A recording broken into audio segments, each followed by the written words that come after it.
Hey there, welcome to the show, where we're bringing you the latest, don't you know? We're the hosts that you've been waiting for. Chieftain, hero, black light, Oni, and soda pop TV. Laggin Out wants to shout it about, bringing you the hottest news without a doubt. From internet trends to the games we adore, all the movie buzz and so much more. We'll keep you updated about what's on your screen, from the news trailers to the... What is up, Lagging Out Legion? Feels like Friday was just yesterday, but we're back like a bad penny. It is Lagging Out Live, the fearsome threesome this week.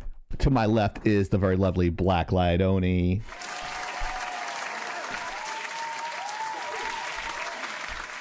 On my right, the only guy that can swallow a bomb pop whole. Please welcome Hero. A what? That's what he said. I don't know. Just random stuff I was thinking that would be funny.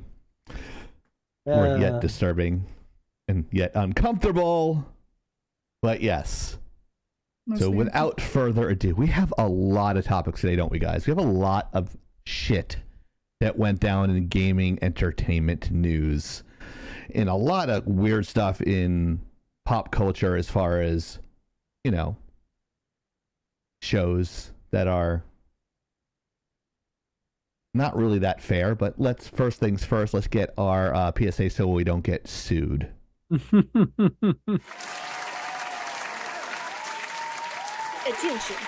The preceding content is intended for mature audiences. Opinions and views expressed on this live are not necessarily those of Lagging Out Entertainment, Twitch, YouTube, Facebook, or any of its sponsors or advertisers. Viewer discretion is advised. If you're under 18, get the fuck out. Right. And if you don't like our opinions, get the fuck out. We don't care. There are our opinions. If you don't like it, you can go step on a Lego. But, you know, we're in such a great economy. So we expect millions of dollars in donations. Not really. So if you don't have that cash and you're running around in a 30-year-old car, there are other ways. Paid off. And it's not quite 30, so. I know. Give them 2 years. The most valuable commodity is what, guys? Does everyone know what the most valuable commodity in life is? Time. Time. That is correct. Yeah, time. Some would argue personnel, but Yeah. that's all. Hey, you can make an argument for that, but it is not the podcast for that. But yeah, time is the most valuable time. And we appreciate your time coming to us at 8 p.m. Eastern Time, 7 p.m. Central at Lagging Out Live. So if you're here, thank you for spending time with us tonight. And I assure you, it's going to be more exciting than the debate was last night between Trump and Biden. With a lot less politics and a lot more nerd shit. So, how do you support your small streamer friends? You can give them a shout out. You can follow their stream page. You can tell a friend. You can engage in their posts or just flat out root for them, you know, kind of do the old school Arsenio Hall. No one knows what that is. Look up Arsenio Hall. There'll be a test later at the end of the show.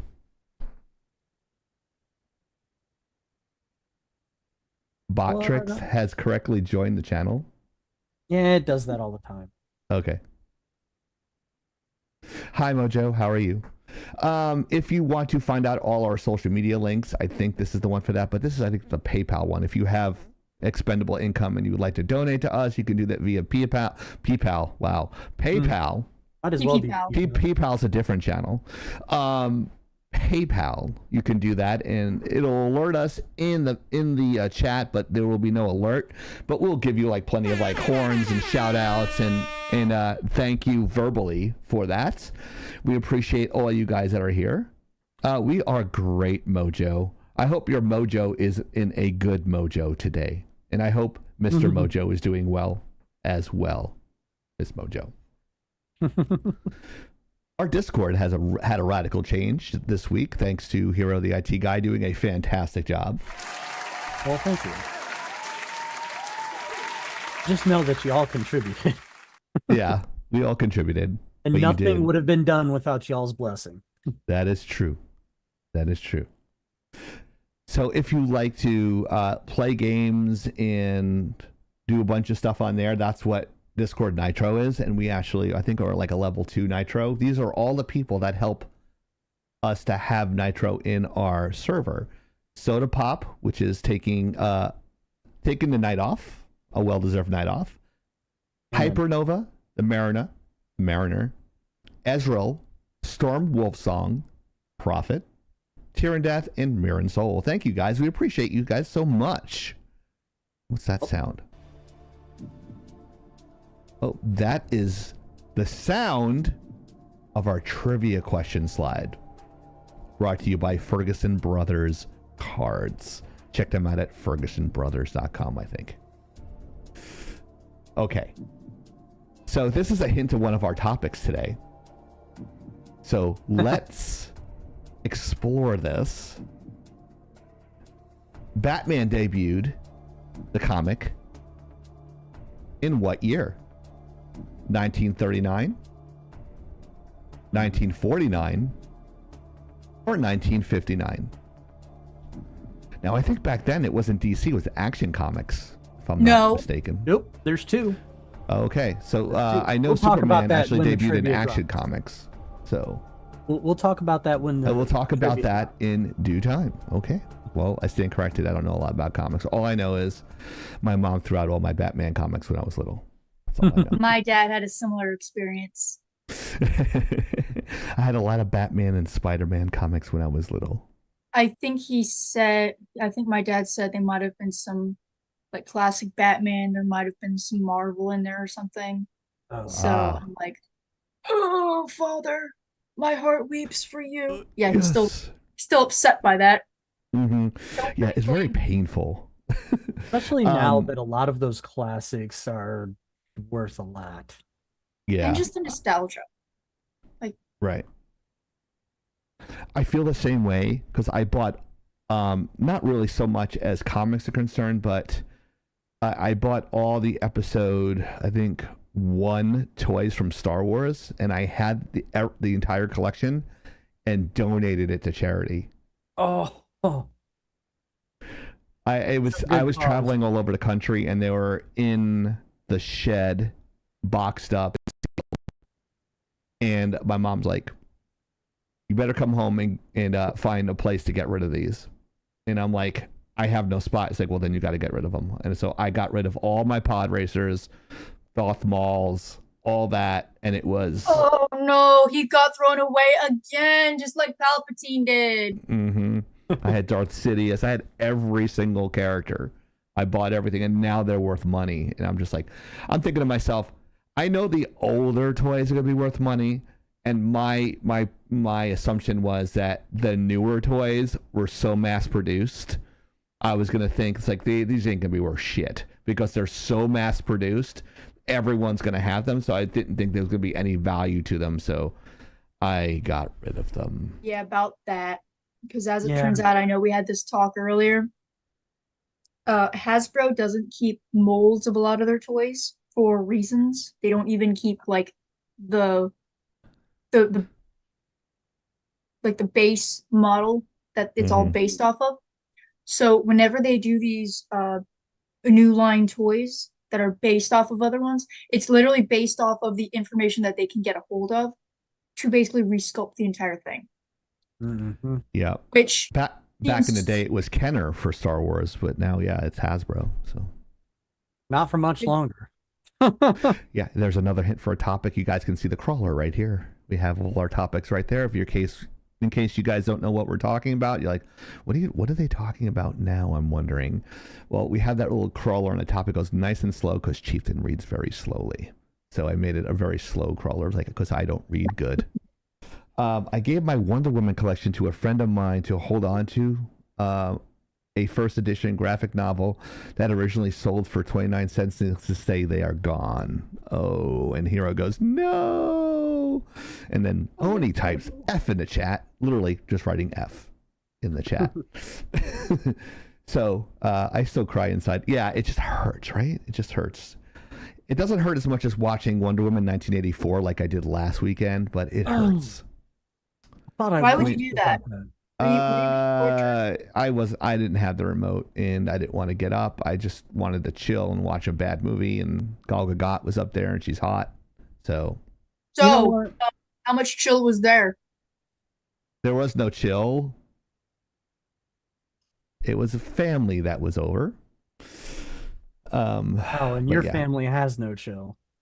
No, we were very intense people, as you can imagine. And I say that with love, Chieftain. I hope Of you course, understand I that.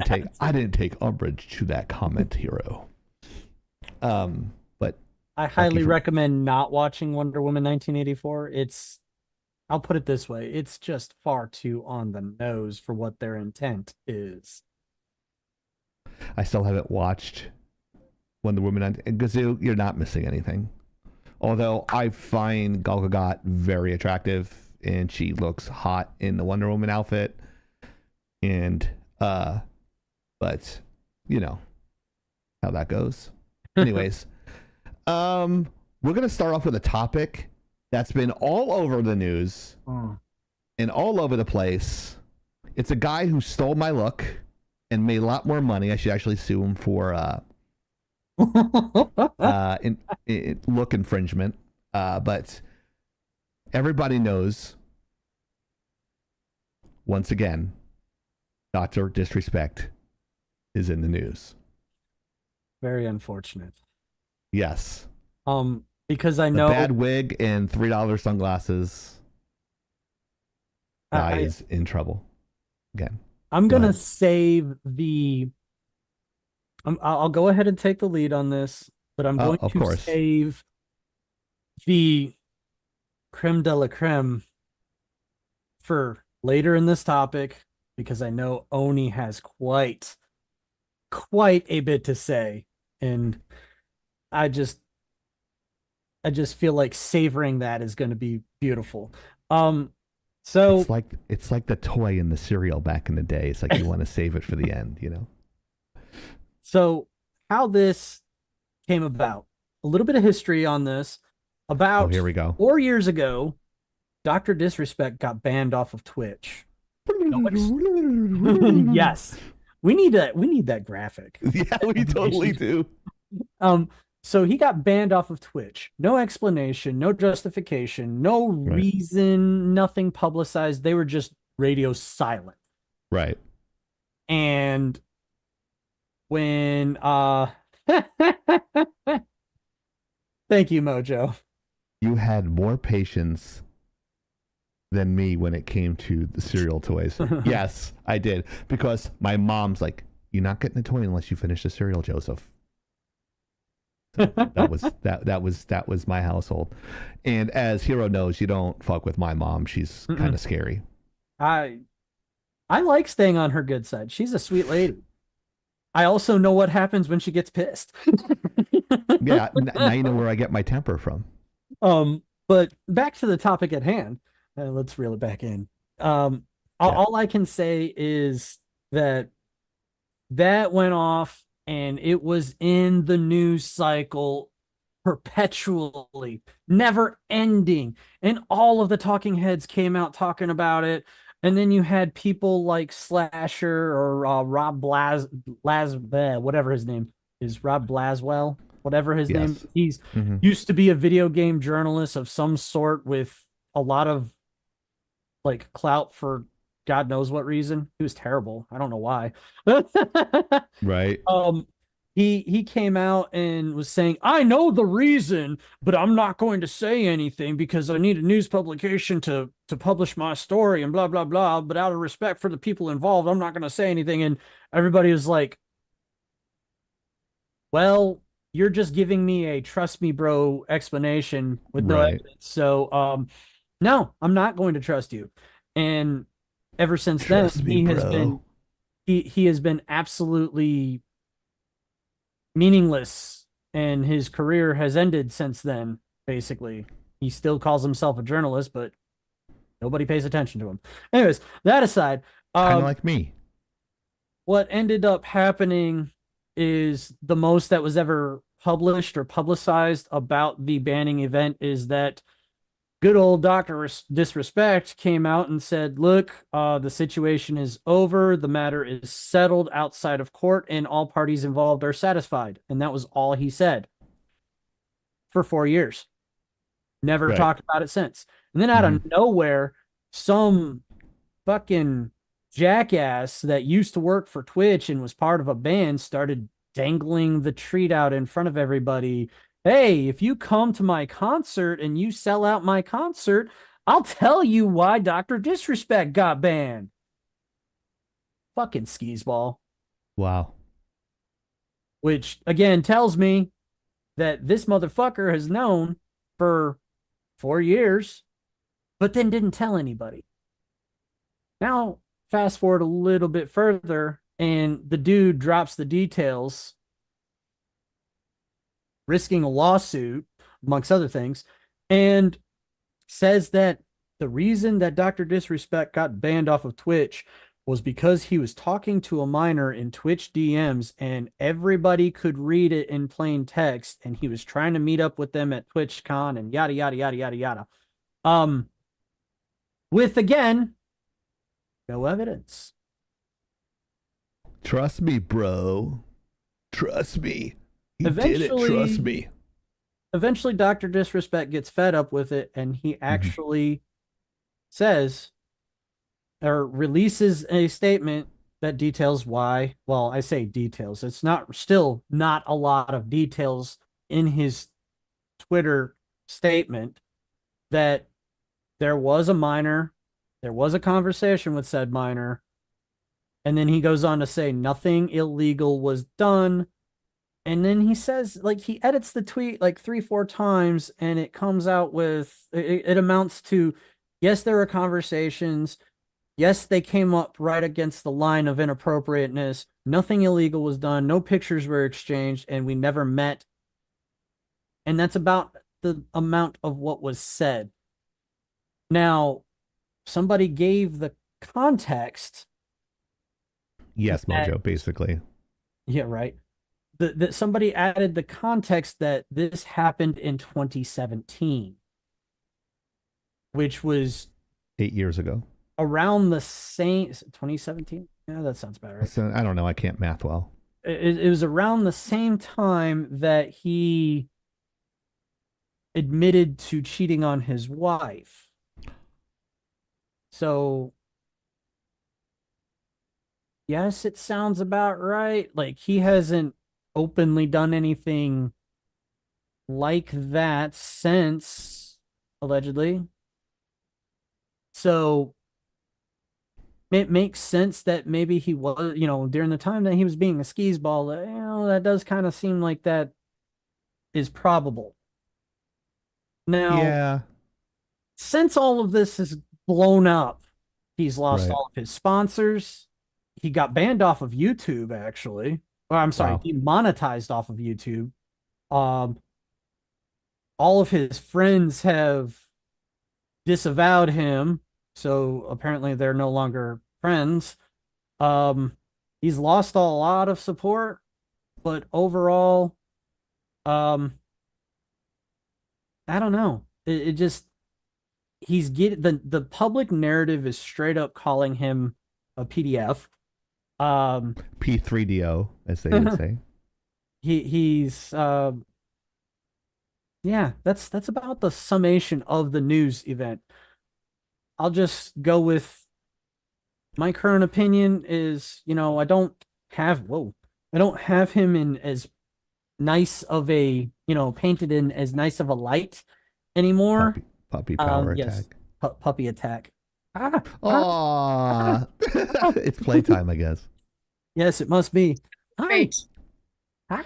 Well, Oh, hello, so cute. Love me. yep.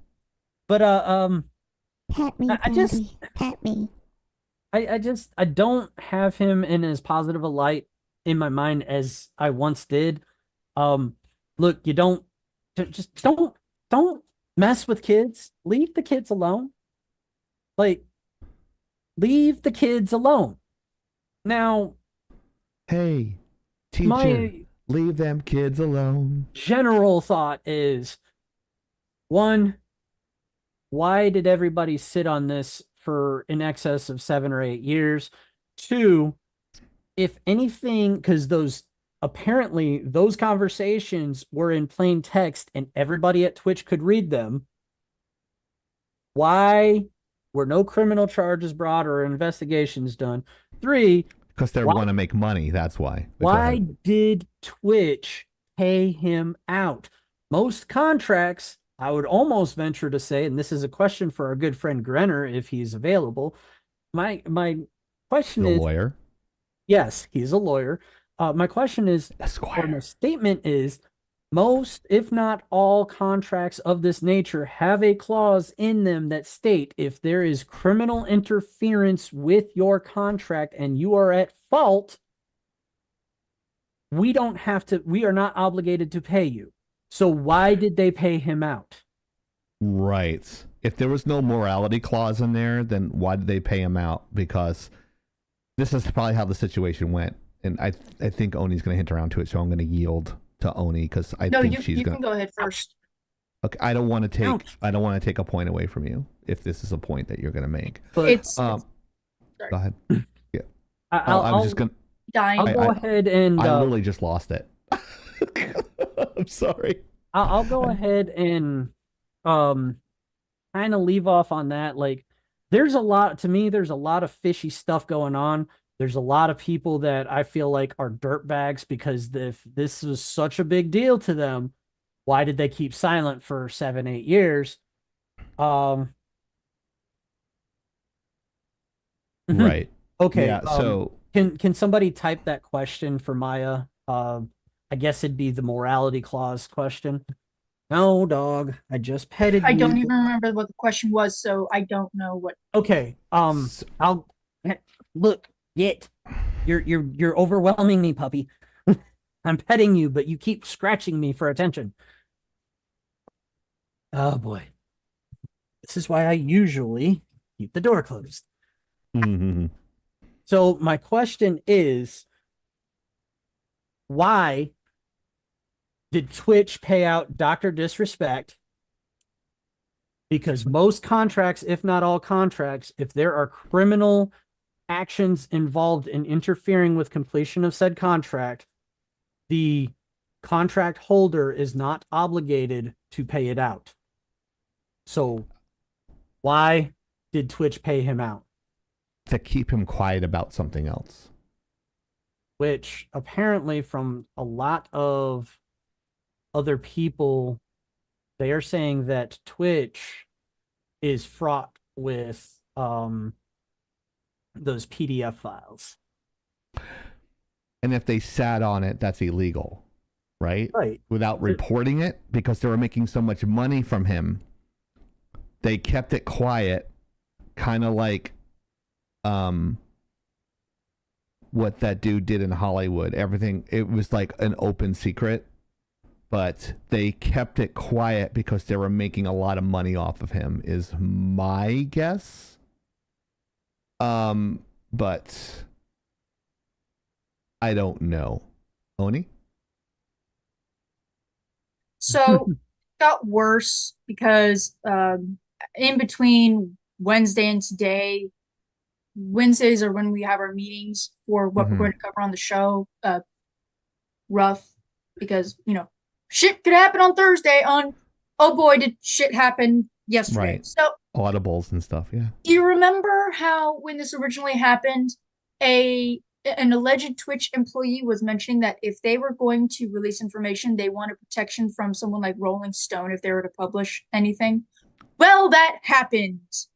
That is literally live. You can go to that website right now. I have posted it in the Twitch chat. That is a Rolling Stone article published yesterday by the ex-Twitch employee regarding these allegations. Allegedly, more information came out that he did not stop talking to that minor. That he went on another platform and continued to speak to them with inappropriate stuff. The San Francisco 49ers have stopped talking to him. Like we've said, demonetized on YouTube. Basically, any sponsor he's ever had has fallen off the face of the earth. The thing that bothers me is that apparently a lot of people knew and didn't say anything. If it was so bad, why didn't you say something? Hi, Why Winry. would you keep this to yourselves, knowing that this is an issue? You sat on this knowledge. You apparently have evidence that no one has fucking seen. This wasn't sent to court. And you sat on this for 7 fucking years. You are just as fucking guilty as he is. If we're just gonna start raining hellfire and brimstone, all of you can fucking burn for all I give a fuck. Right. Because I think burn the whole place down, in my opinion. him, obviously, if anyone can bring evidence that this fucking happened, not to discredit victims, but when it comes to a court of law, we go off of innocent until proven guilty here in America. We need evidence. Someone has the data somewhere. Twitch, I know you bitches have it somewhere. You owe it to those people.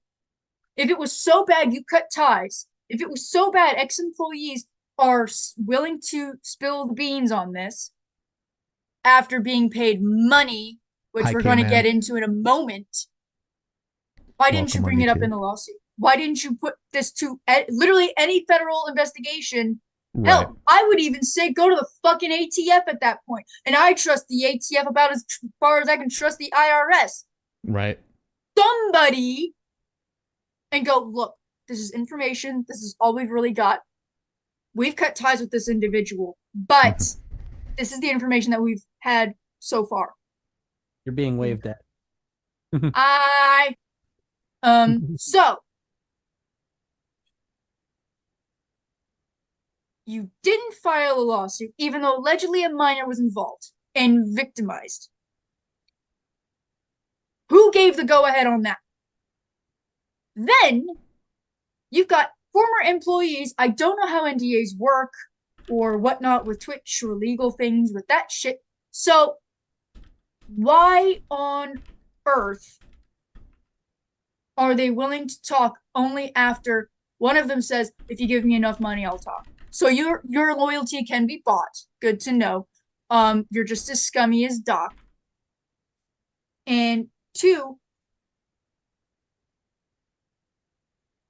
I understand the protection regarding legal cases from big people because, yeah, it's expensive out here. Inflation isn't going to fucking help. The issue I have is, why would you need protection from Rolling Stone, which has about the same, let's just say people take trust in Rolling Stone about as much as they have faith in BuzzFeed at this point. Yeah, it's such hard-hitting news. I'm gonna go for all my hard-hitting news. I'm gonna go get a copy of Rolling Stone at the magazine store. Yeah, like why? Right where after I pick up my LP at the record store and batteries for my Walkman at Radio Shack. Yeah, and go strap on your Velcro shoes while you're at it. Right, they're called zips. Excuse me. But zips are a lot of fun. But I don't think a publication like that's going to be able to help you because last I checked regarding, because I was rewatching some old history on the internet, if a publication finds out that you lied to them, they can sue you. Yeah, lying by omission. Because that happened with, the Johnny Depp Amber Heard shit with the Washington Post article. Right. That started that whole thing. She's so gay. She likes vagina. So you're requesting safety in terms of lawsuits from Rolling Stone, in which I completely question all of your ideals. That's not going to fucking help you.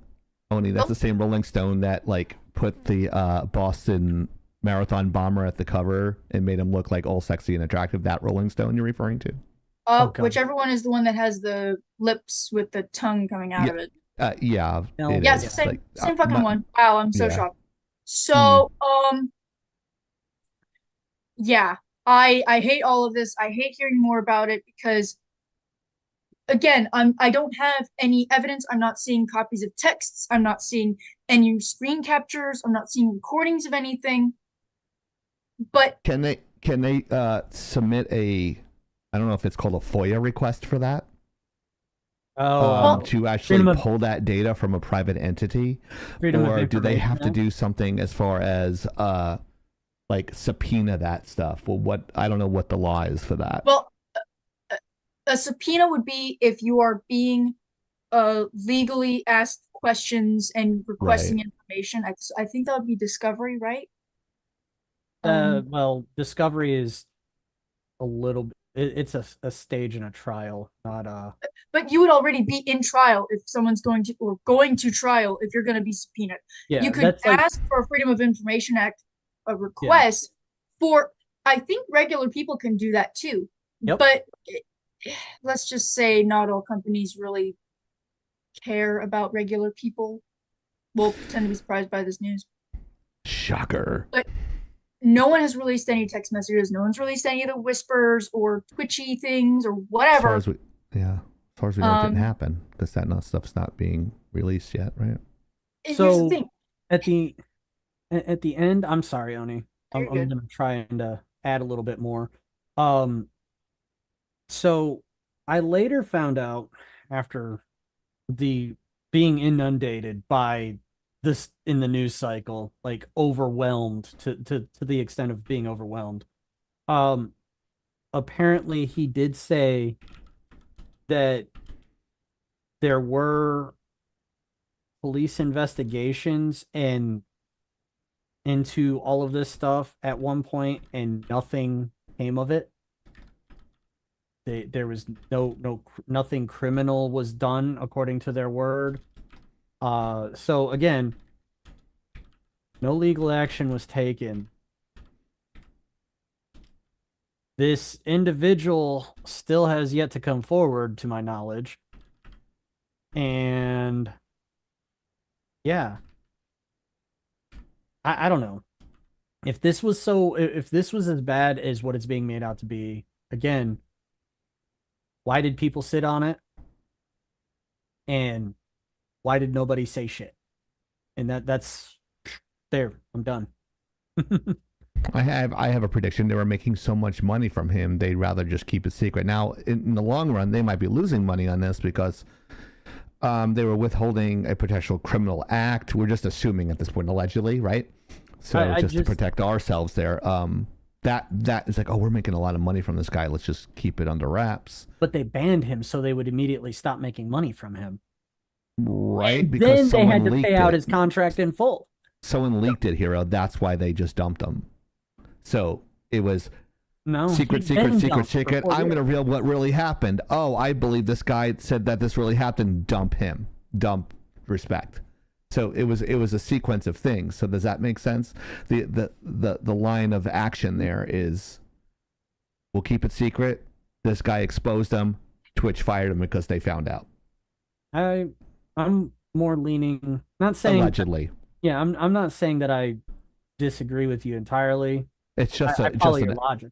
Yeah, I follow your logic. I think I'm leaning more towards, I think when that stuff came out and it was brought up in Twitch, I think that because they found out about it, that if it came out to the public that they could read everybody's messages, that they were afraid that it would cause more problems, so they wanted to keep him quiet. I think that's probably closer to what was going on. Okay, that makes sense. There's a cat. We're doing a live.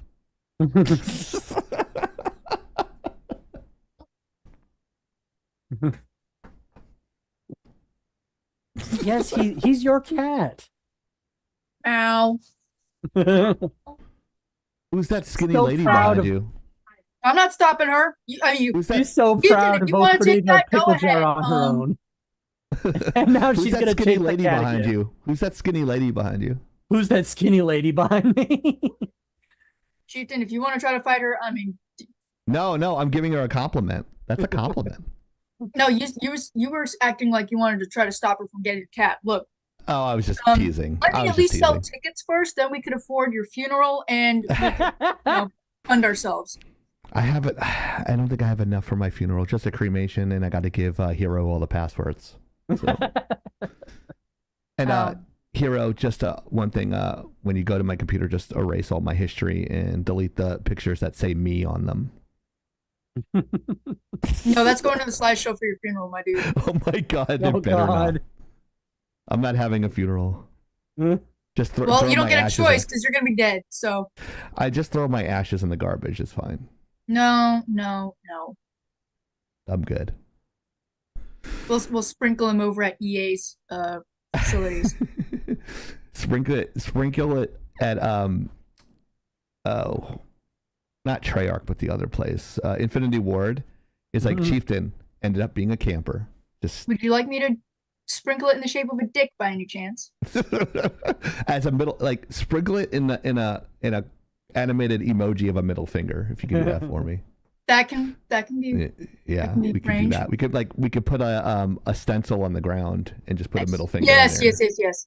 So it comes out like this, pointing to them. Yeah, So, that would be amazing. I don't know if we've done buried this topic enough yet. There's I just think we did. so much that went wrong. This Like fake ass Oakley's. I And it's know gonna you- keep happening. We're gonna find out more stuff. That's what sucks. There's gonna be more information. Mm-hmm. I just want it all to be fucking done with because right. this should have been dealt with 7 fucking years ago. That it was allowed to go on for this long just screams that there are more skeletons that are going to be coming out of this closet, that it's going to be a fucking cemetery, okay? And it bothers me. And I'm just saying, did anyone get the joke on the slide?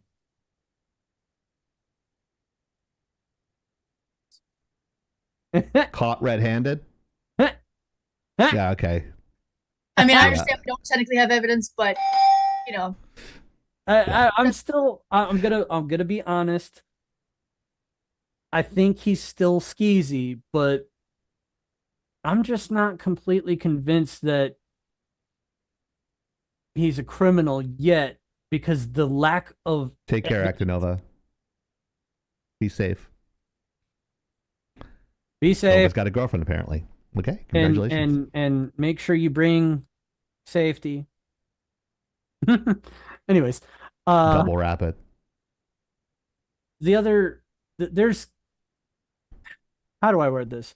he's I skeezy, don't but know. everybody else involved is skeezy too. So Yes. Mhm. everybody's guilty to some extent.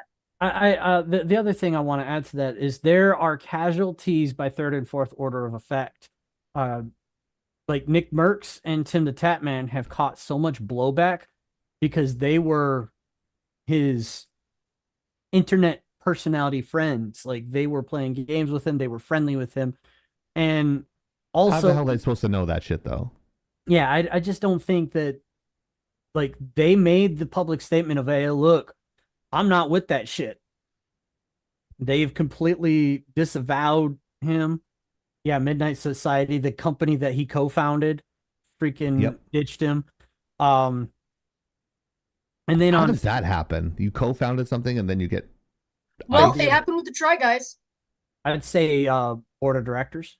Yeah, so basically what would happen is you would have to go through HR partly and then also get your lawyers involved to essentially say we're writing up a new basically a new ownership packet for this. And so, so and so is being written out. Because again, this happened with the Try Guys when one of their co-founders You Zuckerberg me. what? Zuckerberg me. You ever watch The Social Network? It's about the founding No. of Facebook. It's kind of one of the founders actually got iced out because they reissued more stocks. So they devalued his stock so he wasn't an equal partner, and then they iced him out. It was like Oh, a they whole didn't big do that with lawsuit. him. This guy had an affair with an employee Oh, that guy. directly under his employment. By the way, that Try Guy was actually married, and that employee was engaged. So, Oh, wow. um, No loyalty anymore. there was a lot of shit going on with that. And so for the Try Guys branding, they believed it was in the best interest of the company and for each other, because yes, they were all friends off company, but they were also, four guys being the co-creators and co-owners of this company. They were like, look, you fraternized with someone who is directly in your chain of command. So the power imbalance is unacceptable, and it goes against all of our core values. We can't have you running the business in this state. So we had to cut ties. But so they had to write a whole new thing. They took down entire seasons and years worth of videos that had him featuring in it. They blocked him out in as much content as they could. That's how bad it was. Wow. So if they can do it, I mean, yeah, there were a lot of people involved with that. But with Dr. Disrespect with Midnight Society, doesn't really surprise me. I mean, again, it's when you live your life on social media, you live your life in the public spotlight, and you live in a world where the internet is forever. In most cases, that is. You can't be playing fast and loose with things. And again, stop targeting people who can't consent. If you are hiding those people, you are guilty by association because you are willfully letting it happen. Stop fucking doing that. With that being said, we'll continue to watch this story and how it develops. I'm sure we'll be talking about it next week as well. Maybe. And I will forget about this conversation completely and say, didn't we talk about this last week? And then Oni or Hiro go, yeah, Chieftain, there's been more addition to the story. I just go, okay. And then we'll do the story because I'll forget the entire conversation. So the closeout to this story is my explanation for why Nick Merckx is catching shrapnel from this is less because of the Dr. Disrespect situation and more because he's been whacking the beehive. Honestly, he's been coming out Been whacking what? whacking the beehive. Okay. He's pissing them off. I call it other things, but okay. Well, depends. Let me add the context and maybe you'll understand. Yeah. So ahead. he's openly said things like leave the children alone, leave kids alone.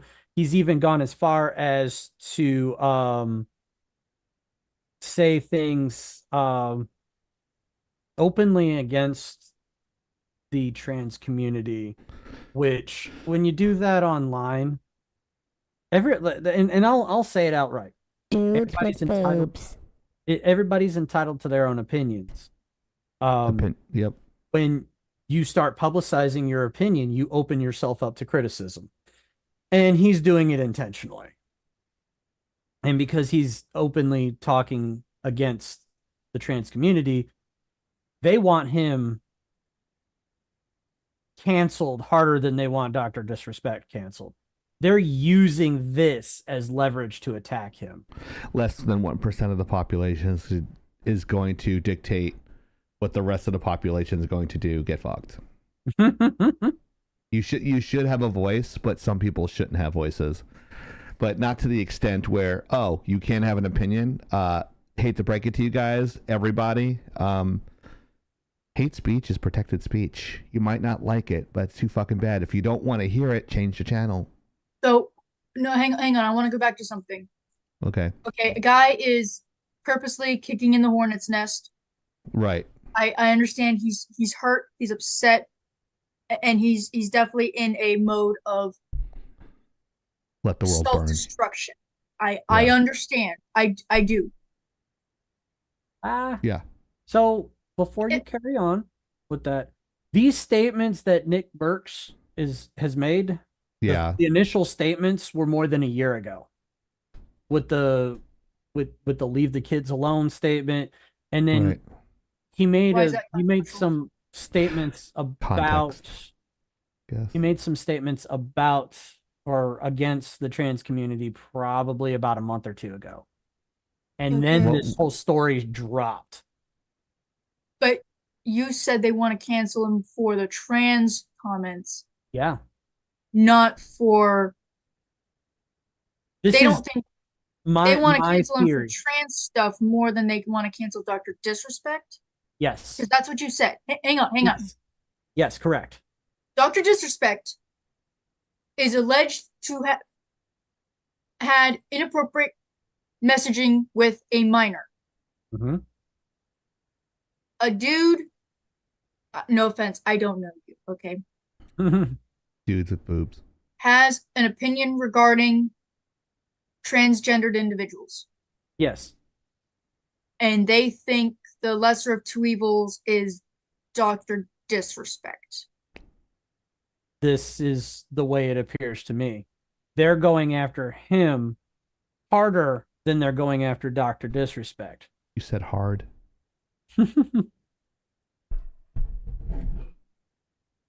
So what do you mean he also had sex with strippers and blocked them? Which one, Doc or Doc, supposedly, allegedly. 'Cause if you have sex with anybody and then block them, is it illegal? No. Is it a dick move? Yeah. Does it make you kind of a little bit of a moral deviant? Yeah. If it was consensual, there's nothing wrong with it. here's the kicker. This If story, you're not married. the story he's referencing, some also trans sex worker is the one that came out and released that particular story with supposed DMs. I think that it was a clout chaser using an application to create fake DMs. Is that true, Soda? He also had sex with strippers and blocked them? That's what That's we're literally talking what about. we're talking about. Wow. Here's the thing. No offense, it's kind of starting to sound a little bit like Jared Fogle. You know, Yeah, the guy from Subway. you're the guy, everyone loves you. Turns out you're doing some shady stuff in the back with somebody or a few somebodies, and you never talk to him again. Why But- can't he just keep his dick in the box? Here's the thing. It's because some of these people are so used to the stimulation, are used to the attention and the adulation, and think that and basically their money gets them far, but no one really knows their name, nor do they really care that much. So they're chasing that next high. But again, I'm trying to wrap my head around this, and I'm going to drop it because I know I'm not going to catch on.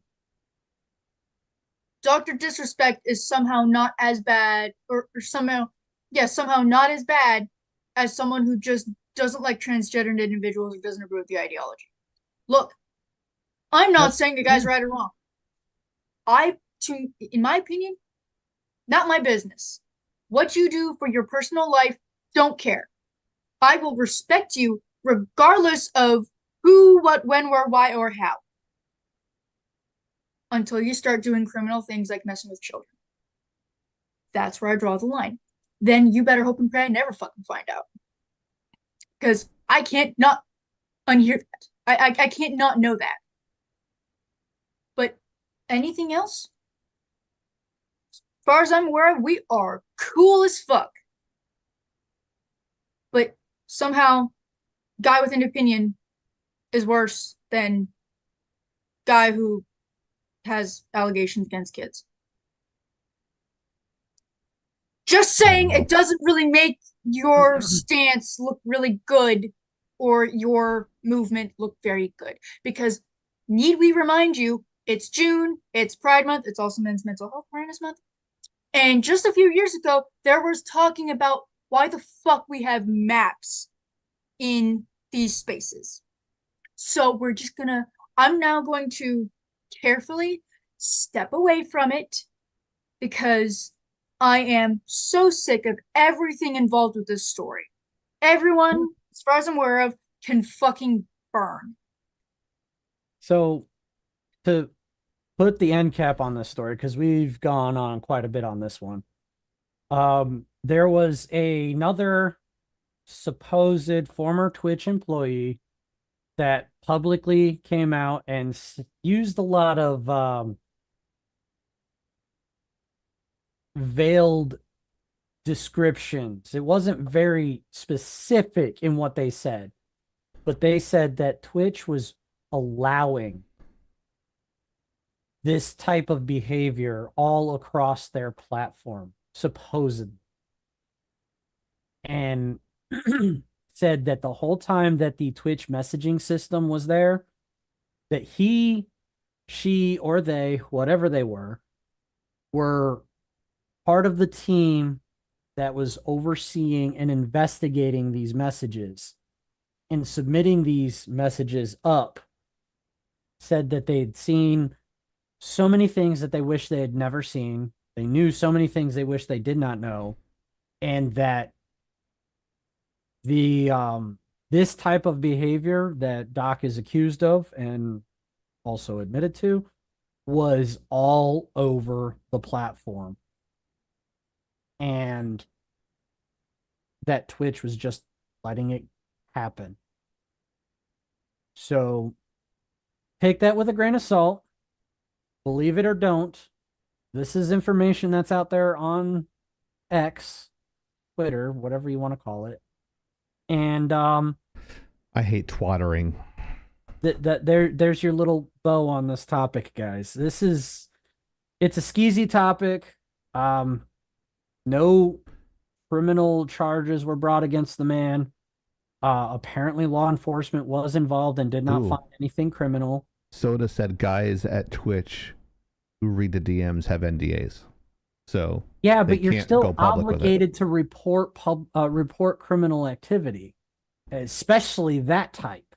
Right, and there's also whistleblower laws that protect that before mentioned person. But just in general, like, you got to keep everything private unless it's illegal, is what you're saying. Then there is, I don't know if it's a national or if it's a state, but there is a whistleblower law to protect those before mentioned people. But yeah, Soda makes a good point. The guy on Twitter said he couldn't speak on it, maybe because of legal stuff. Oh, okay. Well, again, yeah. Remember, there's a delay in the chat when we see it and when they hear us. It's like a 30-second delay. So that's what a lot of people are saying, because a lot of people are openly talking about this stuff now. This guy in particular did say that he can't say anything because of legal concerns. I'm more thinking that he can't say anything because he wouldn't be able to defend himself legally, rather than because, you got a giant corporation that's backed by Amazon. Their trick is to run you out of money. So can you win in that situation? If you don't have as much money as the big company that's coming after you, probably not. But still, the individual could lean on federal law to protect him. Again, I take it with a grain of salt. I actually cut my salt content down, by the way. I'm not putting as much salt on my rice or anything like that. And I'm happy to say that I'm no longer 215, but I am 211. You know, I found out that I recently lost. You said grain of salt. I thought I was 215. But anyway, we successfully killed this topic. Again, bow on this topic. Let's stop rehashing and stop jumping on the grenade hero, please. Yeah. Mr. Captain America down there. There's welcome to Lagging Out Live. In this topic, I'm sorry. You get into it's like, how many times can we talk about the same thing? What is Mojo congratulating us for? Congratulating you for losing weight, sir. Oh, there I go, my Dory moment. Welcome, guys. This is Laggin Out Live. Please welcome Blacklight Oni. I'm sorry, not please welcome, but I'm Chieftain. I'm in the middle here. To my left is Blacklight Oni. To my right is Hero. Soda's taking the night off. And we're talking about a bunch of topics. Dr. Disrespect is one of them. And we have a plethora of topics where we discuss. What's that? I said, we love you, Chieftain. Oh, yeah. And Soda, we love you too, dude. Love you too, dude. And I hope you're doing amazing. And we love you very much. So. With that being said, Kazoo, congratulations. He deserves an air horn for that one. Cold turkey cigarettes? Damn, dude. He's kicking that nicotine habit. Now, if we only can get Soda to kick his nicotine habit, it'd be great. No more smoking. No more smoking for Soda. Just soda. Just Dr. Pepper. That's all you're allowed. Just Dr. Peppers.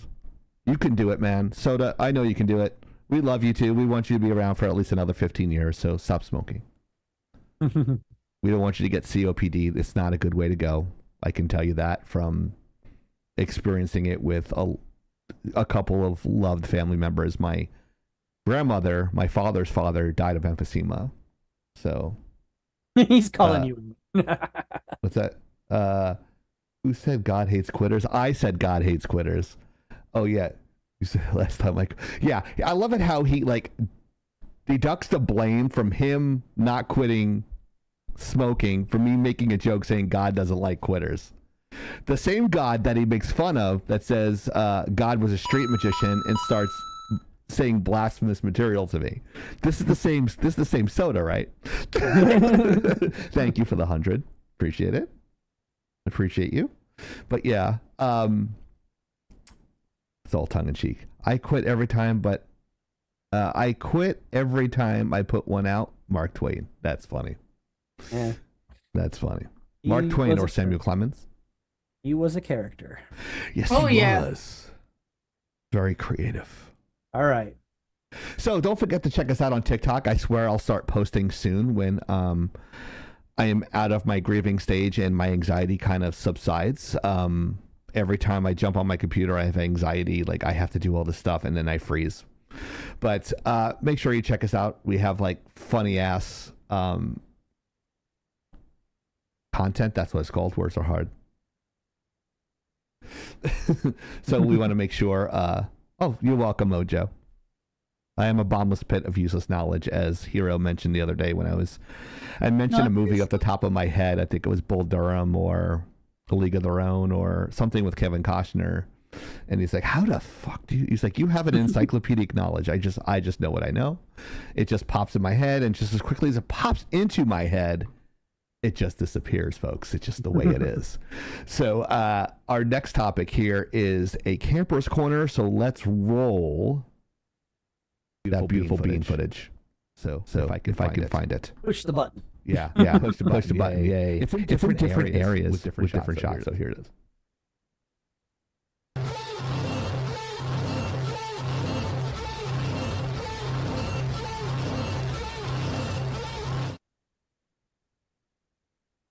I'm the chieftain, bitch.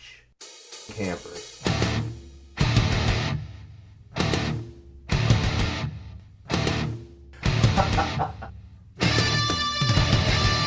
I'm the chieftain, bitch. It's like I'm part of the NWO. It's like my promotion if I ever do a run-in run in and like give a Stone Cold Stunner to somebody. I'm going to use that video. It'll be Angry Joe. What's that? It'll be Angry Joe. He'll be on the receiving end. Stunner. My finishing move is called the hard line. So like, you know, when you hard line into your router, it's a modified stunner. That's what I'm going to do to Angry Joe. And then you can't see me type of thing.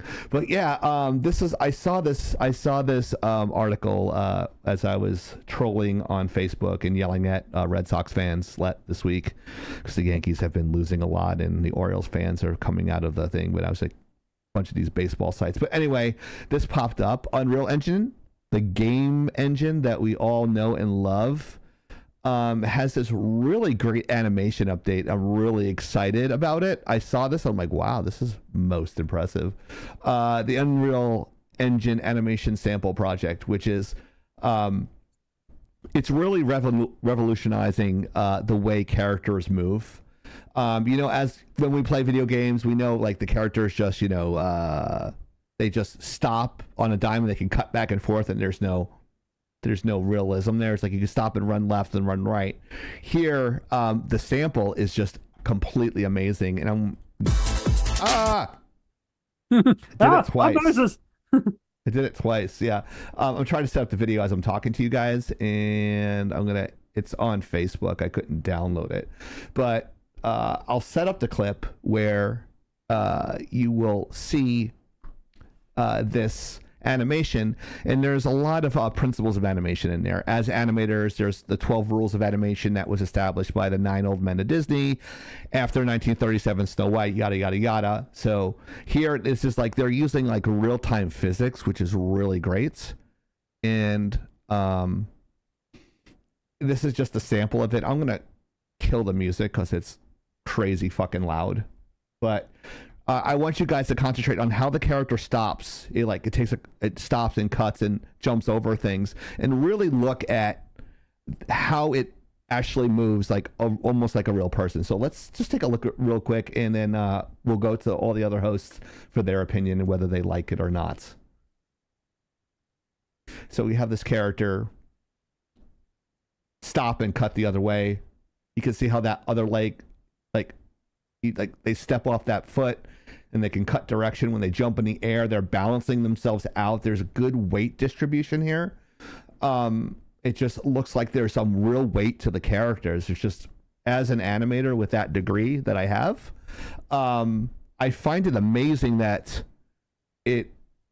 they're coming so far. It's just going to loop back and forth, but it's just, I'm very impressed with this. Whether it's going to increase the gameplay. You see on the bottom there, those little lines that are going back and forth. Those are, they're not there anymore, but those actually show the Bezier, or the curves.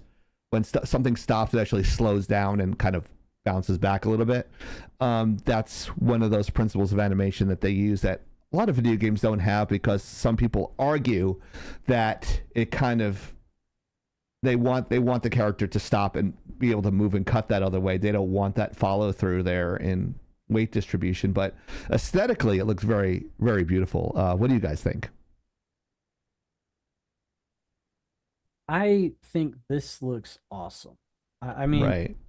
I don't feel that I have enough expertise to go into it as in depth as you do. Right. But just how about if I phrase it like this? I'll phrase it like this. If you were playing a game and your character, needed to stop and take an extra 2 steps to stop, instead of saying I wanted to stop 2 feet before, but it didn't do it because the character has to follow through with their motion, would that be more of a hindrance, or would you like to enjoy that realism, or you just say fuck it, I just want it to stop, I don't care, it doesn't distract me? I would go with, I appreciate the realism. Different games have different suspensions of disbelief levels, I think. Right. A proper way to approach it. Right. So in a game like, say, if it was a game like with like Tomb Raider or something like that, with realistic physics, with a human being that would be on Earth, 1-to-1 weight ratio, no super strength, just a character that's able to do that. Perfect. Would that influence your decision one way or the other? For this, the application of this particular engine in that scenario, that's perfect. Right. Again, I brought it up, I mentioned it, and you modified for it. In a game that's realistic, and say like an Assassin's Creed, or say in a Grand Theft Auto or something like that, I think you want this level of realism. And I think, don't quote me, but I think this is one of the directions that the new Call of Duty is going. Just call back to last week, I think it was. I think this is great. I think this engine is going to be awesome for this. I think so too. I'm just responding to the first time chatter. Okay, cool. You're entitled. That's supposed to be entitled to that opinion. Like everyone should have an opinion on that stuff, and that's fine. You just missed that whole conversation, Liquid VHS. Those thousands into charging Wikipedia. See, games historically accurate. Yeah. Right? Oh, talking trash about the new Assassin's Creed coming out. Thank you, Right. Xander. Yeah, that's funny. But yeah, what do you think, Oni? What's your opinion on this? Hang on one moment. Yeah, sure.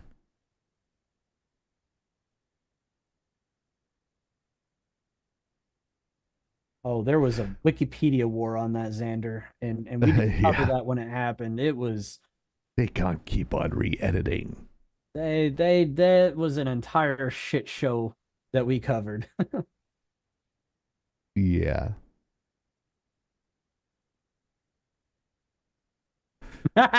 Fair statement, Oni. Yes. There's little hard evidence that we really blowing smoke out our asses. I don't know if that response was to invoke controversy in the chat, because that's what it feels like it was, but Maybe. we have to treat it as just an honest comment until there's more comments actually in there. If it's a drive-by comment and they don't follow, or they're here just to say that, to invoke anger or anything, it's not going to work here. But if it's an honest thing that you have an opinion at, that's perfectly fine as well. Okay, sorry, now that I've typed that out. Yeah, sure, no worries.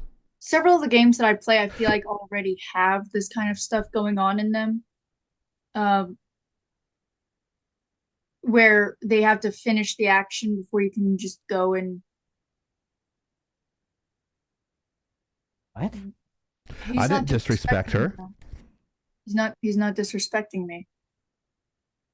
I'm sure if I was disrespecting Oni, you'd hear it from Oni.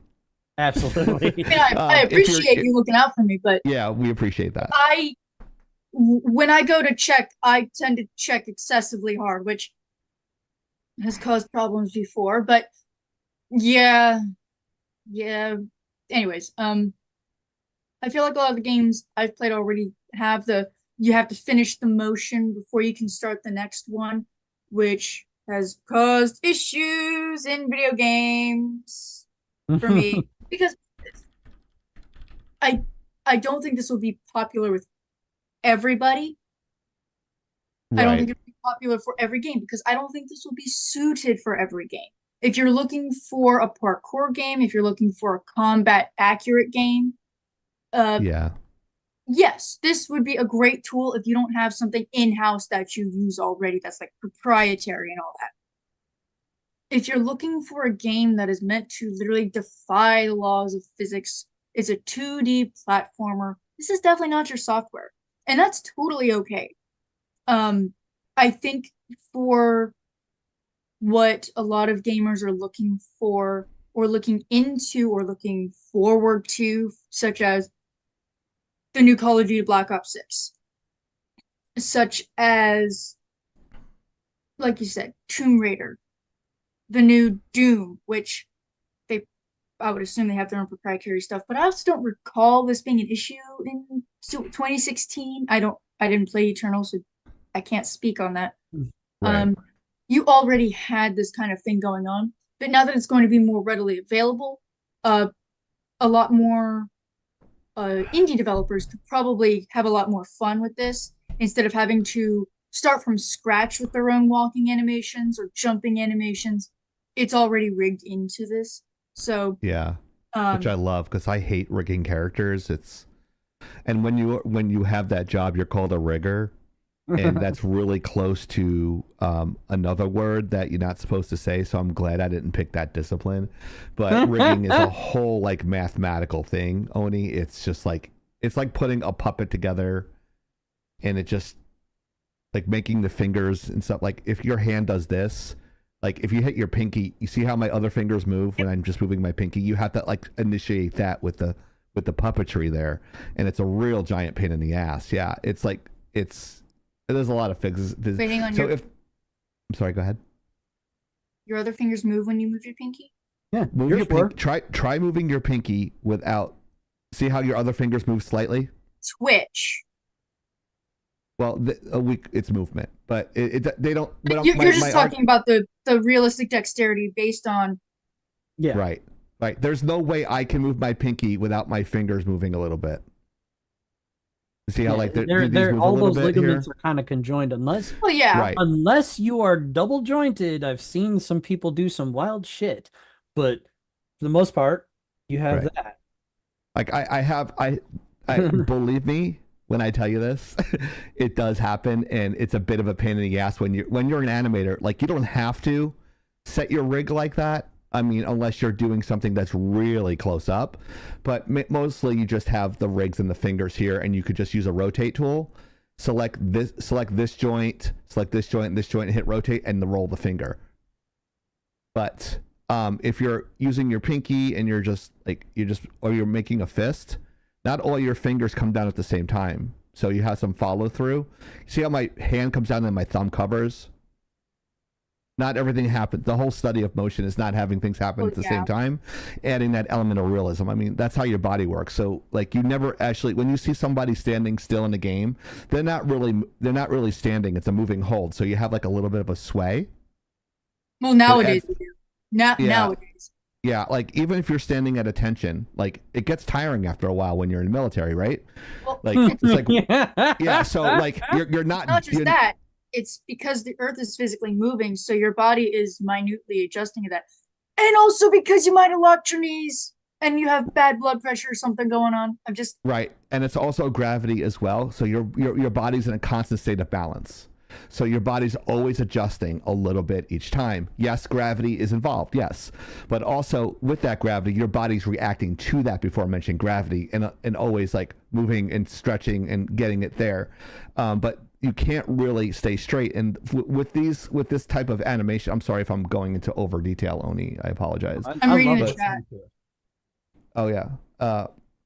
So like stuff like this, I think would work in certain games. I don't know if it like in Madden, I can see that happening like with a character like blocking another character in a football game, in that sort of thing. But in other things, I just want the character. Like if I'm a fucking Spartan, I don't want that follow through when he stops. I want him to stop on a dime and go. I don't care if it's not realistic. I'm like, we've talked about this before with Battlefield and Call of Duty. COD. Right. So Battlefield has that bullet drop. Call of Duty doesn't. I prefer Call of Duty because you use a straight shot. It's more video game. Yeah. What you're telling me is you want a handicap. What I want is to sit down and play a game and not worry about that. You know, like there's people that play games that just want to kill shit. And Maya in the chat actually is like, I just want to come home, play a game, and I just want to kill shit. You know, dude, it's perfect. Right, it's true. So it's just a prep. Yeah, go ahead. Sorry. I don't know about that, Mojo. I don't know, Mojo. The newest one, I think, will incorporate some of that stuff. Possibly. Is 6 going to incorporate that? I maybe, because they openly said they want to really lean into the modern combat physics concept. They're incorporating all of this type of stuff in their movements. They've got a lot of stuff that they're talking about. By the way, they're bringing back the original Prestige system and adding to it. Hey, D&D, can you do that too? No, we go rated Prestige for 4th edition. Well, anyways, as everyone knows, my car is called the Kill Streak. So go ahead. There's a guy, I don't know what he usually streams on. Excuse me. But he's like an old man gamer, and the joke of this man doesn't have this man has no dick? No. This man doesn't have flashbacks. He's having fond memories. Yeah, he will snipe someone across the fucking field.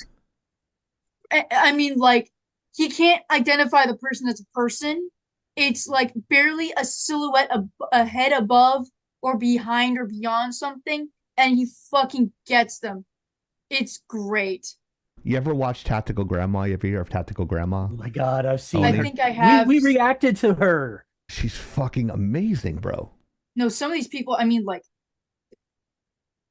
they could be doing some Spec Ops shit and we'd never fucking know. They are the true GI Joes, true American heroes. Absolutely. Definitely. Killed the topic. Some people like it. Certain games shouldn't have it. So that's what I figured. Yeah. And look I how mean, hard that shadow is there. Someone does not know how to light. This looks like shit. Hey, this is an example on rigging, not for lighting. Yes. This is horrible. I Make would- it fuzzy. I would say that 100% you're right. I think we both leaned into that concept. Some games we want this, some games we don't. Yes. Just I think we're depends at the on- consensus that. I think it depends on franchise and Yeah. game type. Yes. Are you my game type? Coming in the fall. Giggity. RPGs. First person shooters. D&D. Oh, that's what I want to introduce you as, Oni. I forgot. It's like she spits more fire than a dragon. Please welcome Blacklight Oni. Oh, but then it'd be like, what type of dragon? Because most D&D dragons don't breathe fire. It's still a funny line. You're thinking too much into it. 3.5. Almost all dragons had a fire breath weapon in addition to their element. Well, but that's the thing though. Nowadays they barely are above beasts. It's Yeah, like nowadays extension they're barely point, dragons. which pisses me off because 3.5 it was like, oh yeah, how many attacks do they get? All the attacks Yes. attacks ever. Every fucking one. They can cast spells, they can do breath attacks, they can swipe at you, they can fly, and that's on the low level. That's in one turn. They get like, and it does a bajillion damage. And anyways, before I get angry at that shit. Anyways, Save it for the Yeah. D&D topic. The We don't have a element D&D of topic. humor is lost on Oni sometimes.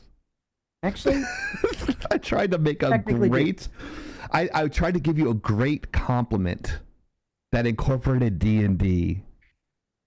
And instead of saying, Chieftain, that was pretty creative. I know you're not a fan of D&D. Well, Chieftain, be more accurate with your dragon descriptions is what I got from that. I'm not mad. I just think it's funny. I hope you're not mad at me. Are you? no. no, she's replying Okay. in the chat. Oh, okay. She's watching the cat. All right. So, watching the cat, not washing the cat, you pigs. No, chat. Oh, chat. Wow. Watching the chat. Watching the chat. Because you have cat. You have. That's as I- bad as my Dune versus Doom conversation. I can't win today. I just fuck up everything. I'm sorry, guys.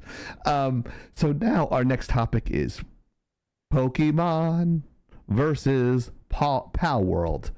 So this was kind of a big deal that we thought was going to be a lot bigger than it was, right, guys? So this was pretty Well, interesting. I think in So, truth, we all kind of called it as a community. yeah. Ultimately, what's kind of gone on, and I'll just say a brief moment, or say pay my brief respects, I guess.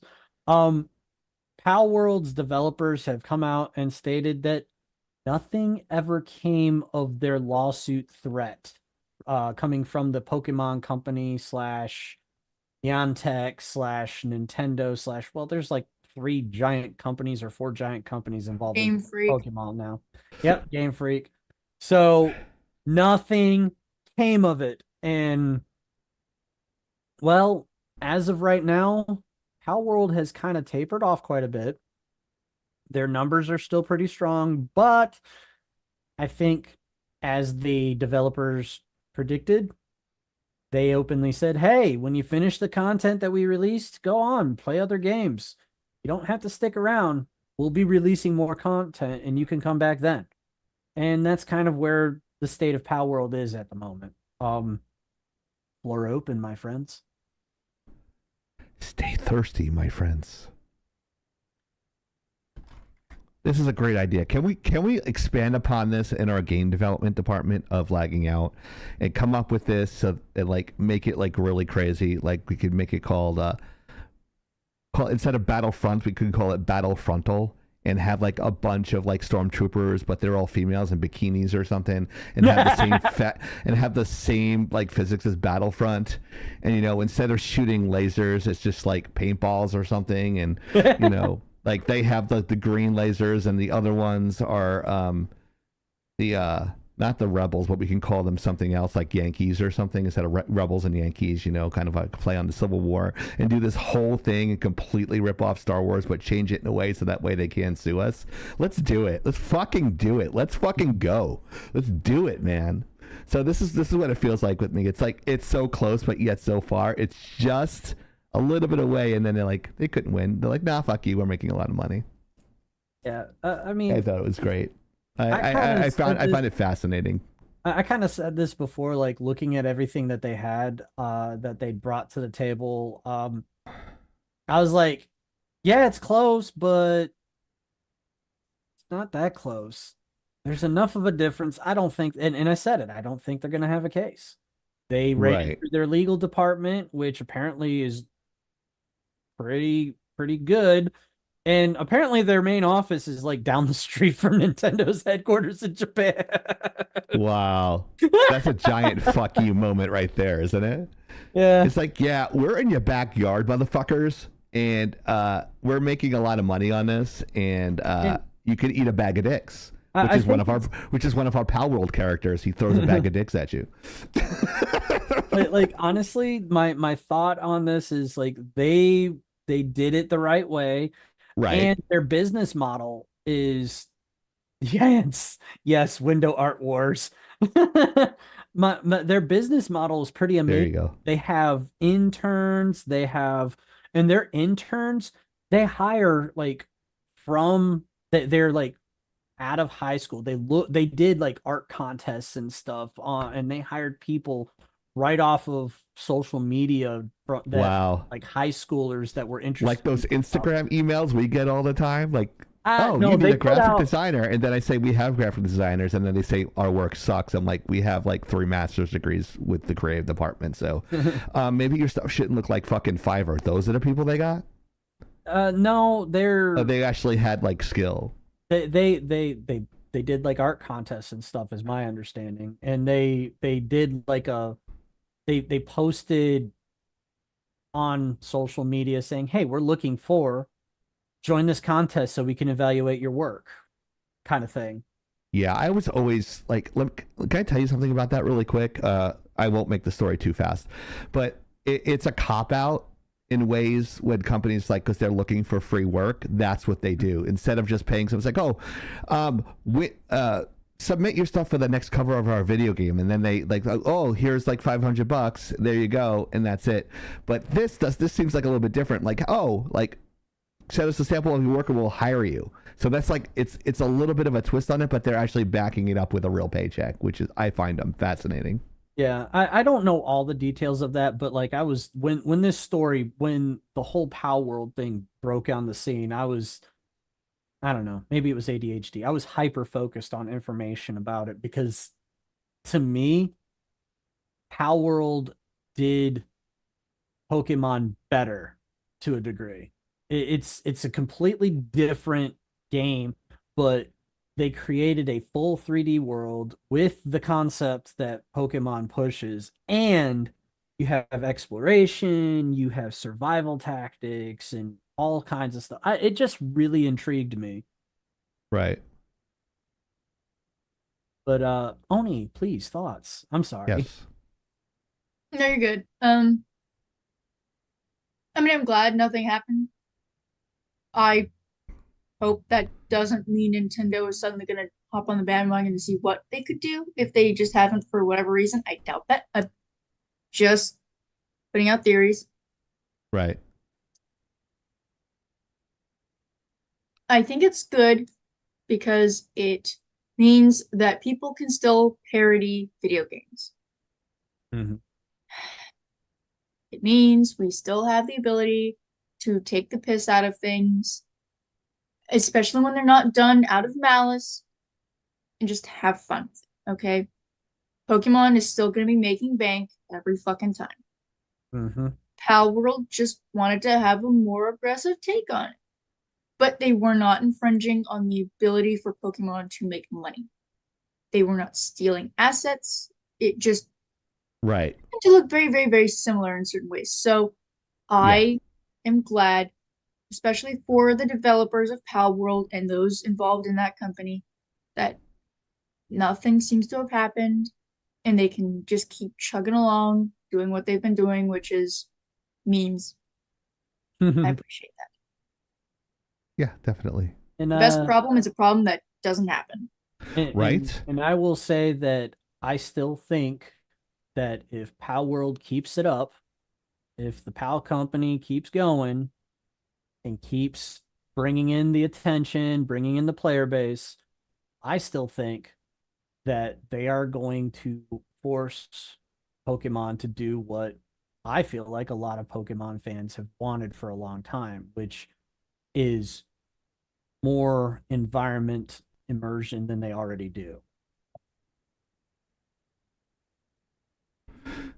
My students were calling me Pokey Joe before, and they said my power would be spitting fire. I'd be a fire Pokemon because the way I teach, it's like loud and funny. They're like singing, "Gotta catch 'em all, Pokey Joe." I'm like, all right, guys, continue with your ball bounce. You're funny. So, my classes are very fun, as you can imagine. Because, as everybody knows, I get bored very quickly. It's one of my downfalls. But yeah. Moving on. Hasbro, is it has been? So this was huge. This was like a giant story with us. And I forgot we are talking about D&D today. Oh shit. What's that? Nothing. Talking to myself. Okay. But yeah, if someone wants to introduce the topic, and then we'll go around the horn here and talk about it. Who are you pointing to? I hope it wasn't me. I'm yielding to Oni to start with. Oh. This time. Oh, okay. Sorry. If you would like. No problem, Miss Oni. Go ahead and do that. Go ahead and spit that fire. So I'm going to touch up on the 3 topics and give my light opinion of it, I guess, as we go. So, first one is, as of this week, the last family member of the original founding family of Hasbro has announced that they are stepping down. He's retiring. I hope he enjoys his retirement. Yes. But that means Hasbro no longer has any familial ties. So it is now its own entity as a corporation, which does not bode well for anyone who, gives a fuck for Hasbro's future. Right. Look what happened with Roy Disney. Just saying. Yeah. So unless they can pull a Lego, this doesn't really bode well for anybody. No, I've not seen too much news about this, but I doubt anybody really gets the warm fuzzies from this. But I do wish him well in retirement. I hope he enjoys his time. Yes, it's well deserved. Busy. You work long enough, you earn your shit. Go enjoy it. And I hope he keeps busy because, speaking from things that I observed in my life, when people retire, they stop doing everything and their health deteriorates. So I hope he keeps busy with his mind, word puzzles, hobby, pickleball, whatever he wants to do, and have fun and enjoy it. Go to the beach, go to Fiji, take up surfing. I hope he stays very active and keeps his mind fresh, because I've seen people that retire and not so much my dad. He was doing a lot of stuff, but he had health issues. But it doesn't mean it's an end of your life. It's just the end of your working life. And I hope he really enjoys that time, Moni. That's all I'm really saying here. Oh, yeah, no, definitely. That's a fair. So the middle one is that apparently with the whole AI art being everywhere and Wizards of the Coast being absolutely guilty of AI art being used in some of their stuff, and then they had to make public statements and shit. Well, someone accused an artist of the recent works of AI art, and they came out showing their workflow and their process images to prove that they did not use AI. So some folks jumped the gun about it being AI. They also were like, oh my gosh, they're all females on the cover. We see how it is. Okay, then don't buy the fucking book. It's also going to be like $60 fucking dollars. Anyways, the next one, similar sort of kind of. It's not about AI, but it's the fact that if you look really, really closely, I'm so sorry I didn't make it any like more visible. I wanted to show the full art because the artist did work a long time on it. It looks awesome. Two of the dwarves have each other's beards tattooed on themselves. And some people don't like that because they think it's gay, which, I mean, yeah, it's very gay. That's the point. But they also feel like it doesn't really feel like D&D, but they're also now basically saying D&D isn't really meant for you anymore. Cinder Shadow, another YouTuber from Canada, I mean, there's a dude with a man bun in that drawing there. I mean, come on. What? Well, look. Bitch handle, come on. Look. You're also when you're working in a forge, extra long hair, you want to shave that bitch and then tie it up. Okay? I understand it. Okay. But I feel like the matching beard tattoos, part of me goes, that's a long time to keep your beard style the same. Right. Styles change, part of me right? is also like, at least it's a subtle way to show characters' connections. I mean, at least the dwarves have character, and especially because people are bitching about, well, where are the dwarves' beards? You know, how, you know, women and men could almost never tell each other apart until, you know, they actually got to talking or whatever. So it's like, I don't really care. I think the art looks clean. Yeah. I'm not going to be buying the new D&D books because I just don't see the worth in them. But the artists who've put in a lot of work should get paid. So, I don't know.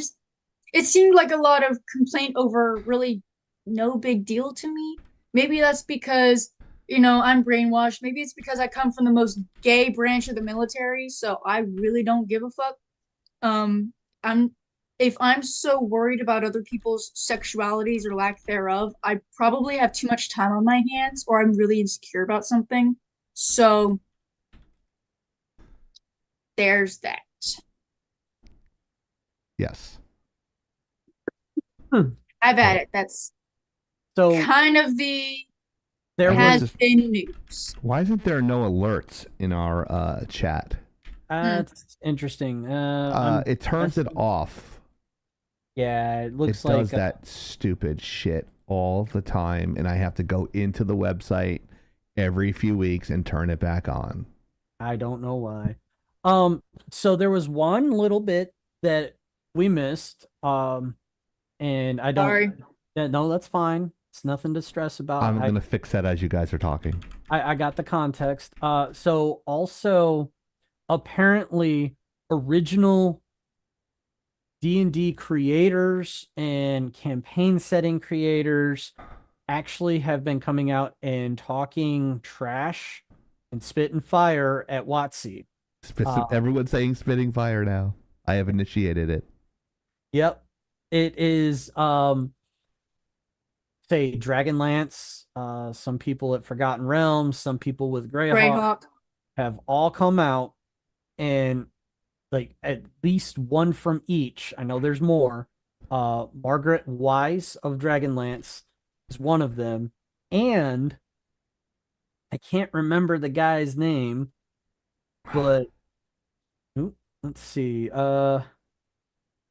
Jump back into my little notes here that we made over the last week. Huge. It's huge. And scrolling back. Wow. You know, and I even looked at that and I'm like, I don't remember why I didn't add that. I'm like, holy shit. Hope I didn't forget anything. That's okay. Robert J. Kuntz slams WotC on Twitter for ruining his and Gary Gygax's Legacy, Guy also gag. featuring Margaret Weiss and others from Dragonlance. It was mentioned in a video that I happened to pick up, and I was trying to find the post on Twitter, but I could not because I'm terrible with Twitter.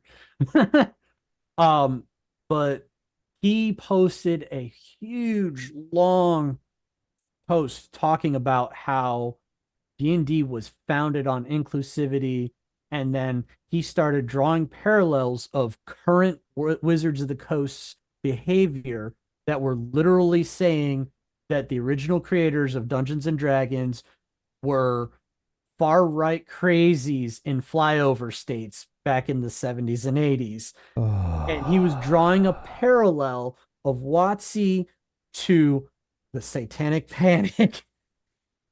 Wow, like saying they were really acting like reaching just to like knock something. It's just so intellectually dishonest. I mean, I feel in dumber hearing truth, the story, Hero, to be honest. I feel so dumb hearing that. I feel like my IQ has dropped 5 points and I can't really afford that at this point. well, especially after what you watched last night. That being said, Yeah. um, I don't know what you're talking about. It's fake news. I don't know what this guy was saying. I have a 5 handicap. Anyway, go ahead.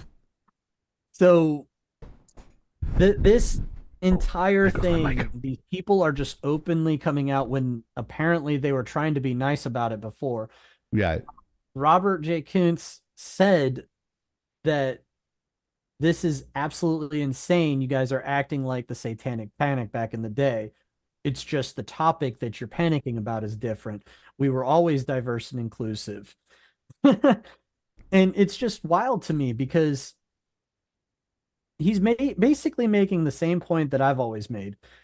When I was playing Dungeons and Dragons, DMing and otherwise, and in the campaigns that we built and everything, the groups that started playing D&D were already the people that were outcasts and ostracized, and the non-jocks and all the people that were considered nerds. And if ever somebody came by that didn't fit the norm of what our group was and they took an interest, we were always excited to invite them in. Whether we were playing Magic the Gathering, Dungeons and Dragons, or talking about something simple like books and video games. And nine times out of 10, the people that were being secretive about it, about playing, were the guys that were jocks, the people that were big into sports, the super popular and preppy kids that would come in and be like, "What are you guys doing? Oh, hey, that's kind of cool. Can I join?" But don't tell me. Yeah, it's amazing because like when you're in high school and everyone's, I think we have a little bit of an older audience here and some younger, like everyone's put into these groups. You got the jocks, you got like the smokers, you got, the theater geeks, the choir geeks, the D&D geeks, everybody had their group. And in the realistic, like in the TV shows and stuff like that, they never crossed. But in real life, they actually did, right, Hero? So they actually did cross with that stuff. When I was in choir, we had varsity football guys in our choir. I mean, that's the way it was, and that's what you're saying here, and it's interesting. Go ahead. I just want to add a little context there. It's absolutely fine. You're building on my point. It just right.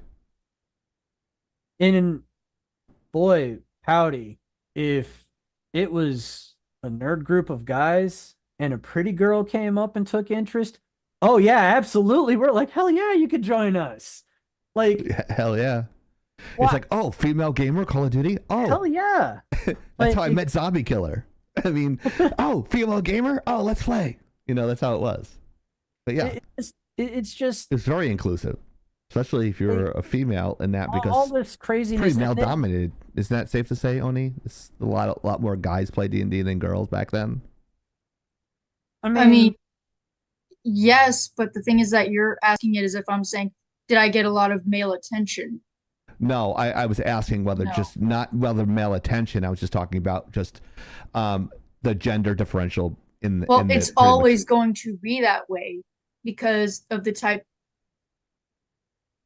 of interests that most women have are not going to be games.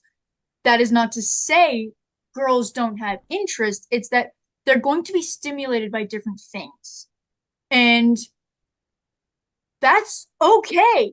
I'm not saying that like it's a bad thing. Right. Okay. No, I'm not. I'm just not adding, everybody. I'm just trying to add yeah. Yeah, but I need to kind of get into certain things. Yeah, for sure. that. Go ahead. And I'm gonna expand upon your point when you're finished. Just let me know. As a rule, because fantasy, because of the mechanics, because of sitting down, hanging out with a group of dudes in a basement, generally speaking, or a basement-like structure. Yeah. I'm not gonna. Doesn't really appeal to a lot of ladies that I know of. Most of them would rather go engage in other forms of stimulation, whether that is in certain crafts, whether that is in certain extracurriculars or sports, or going out and engaging in other people outside of a basement like structure. Oh my God, Xander. There's nothing wrong with that. So yeah, that's funny because I'm the fucking dragon. So Yeah, she's the one that spits fire.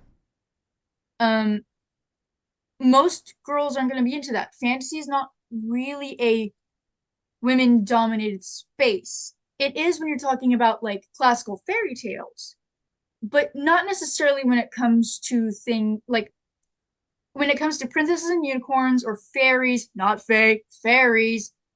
Yeah, you'll have a lot more, especially little girls involved with that.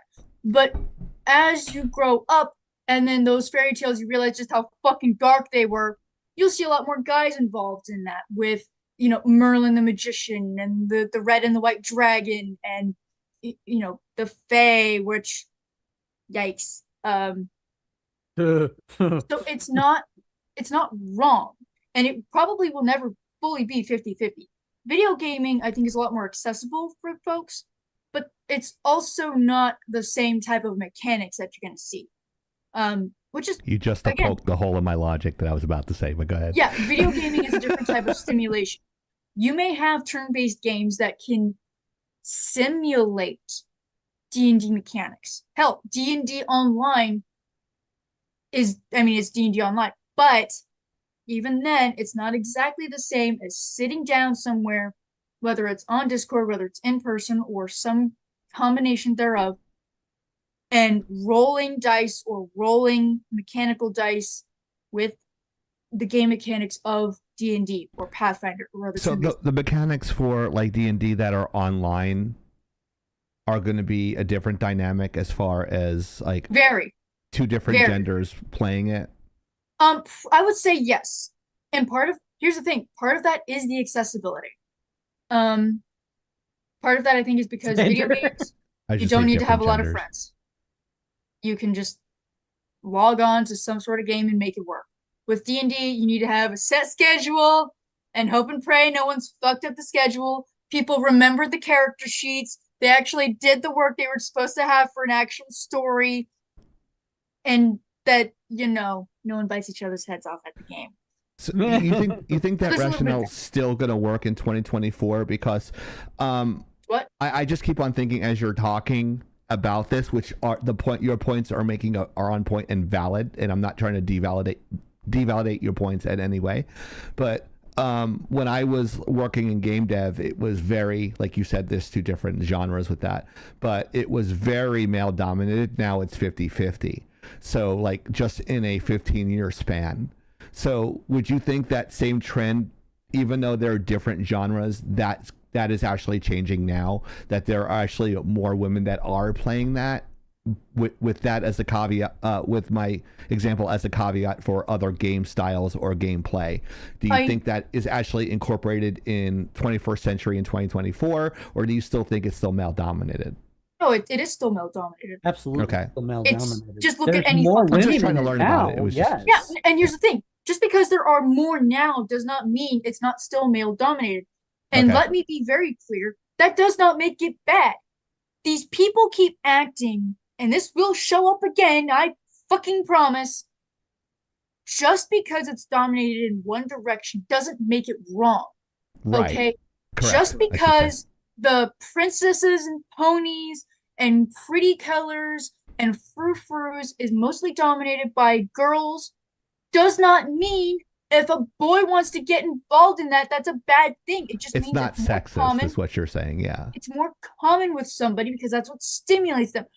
And you can go into the Like a nature bunch of versus white guys nurture of playing that hockey. shit.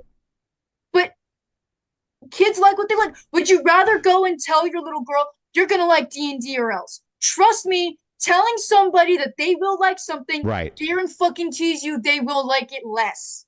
Don't do that. Oh, absolutely. Yeah. 10 out of 10.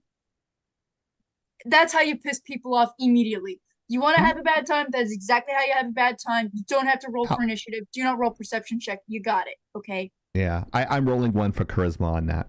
But see, I the learned accessibility as the game has grown has allowed more women to join because they're hearing about it more.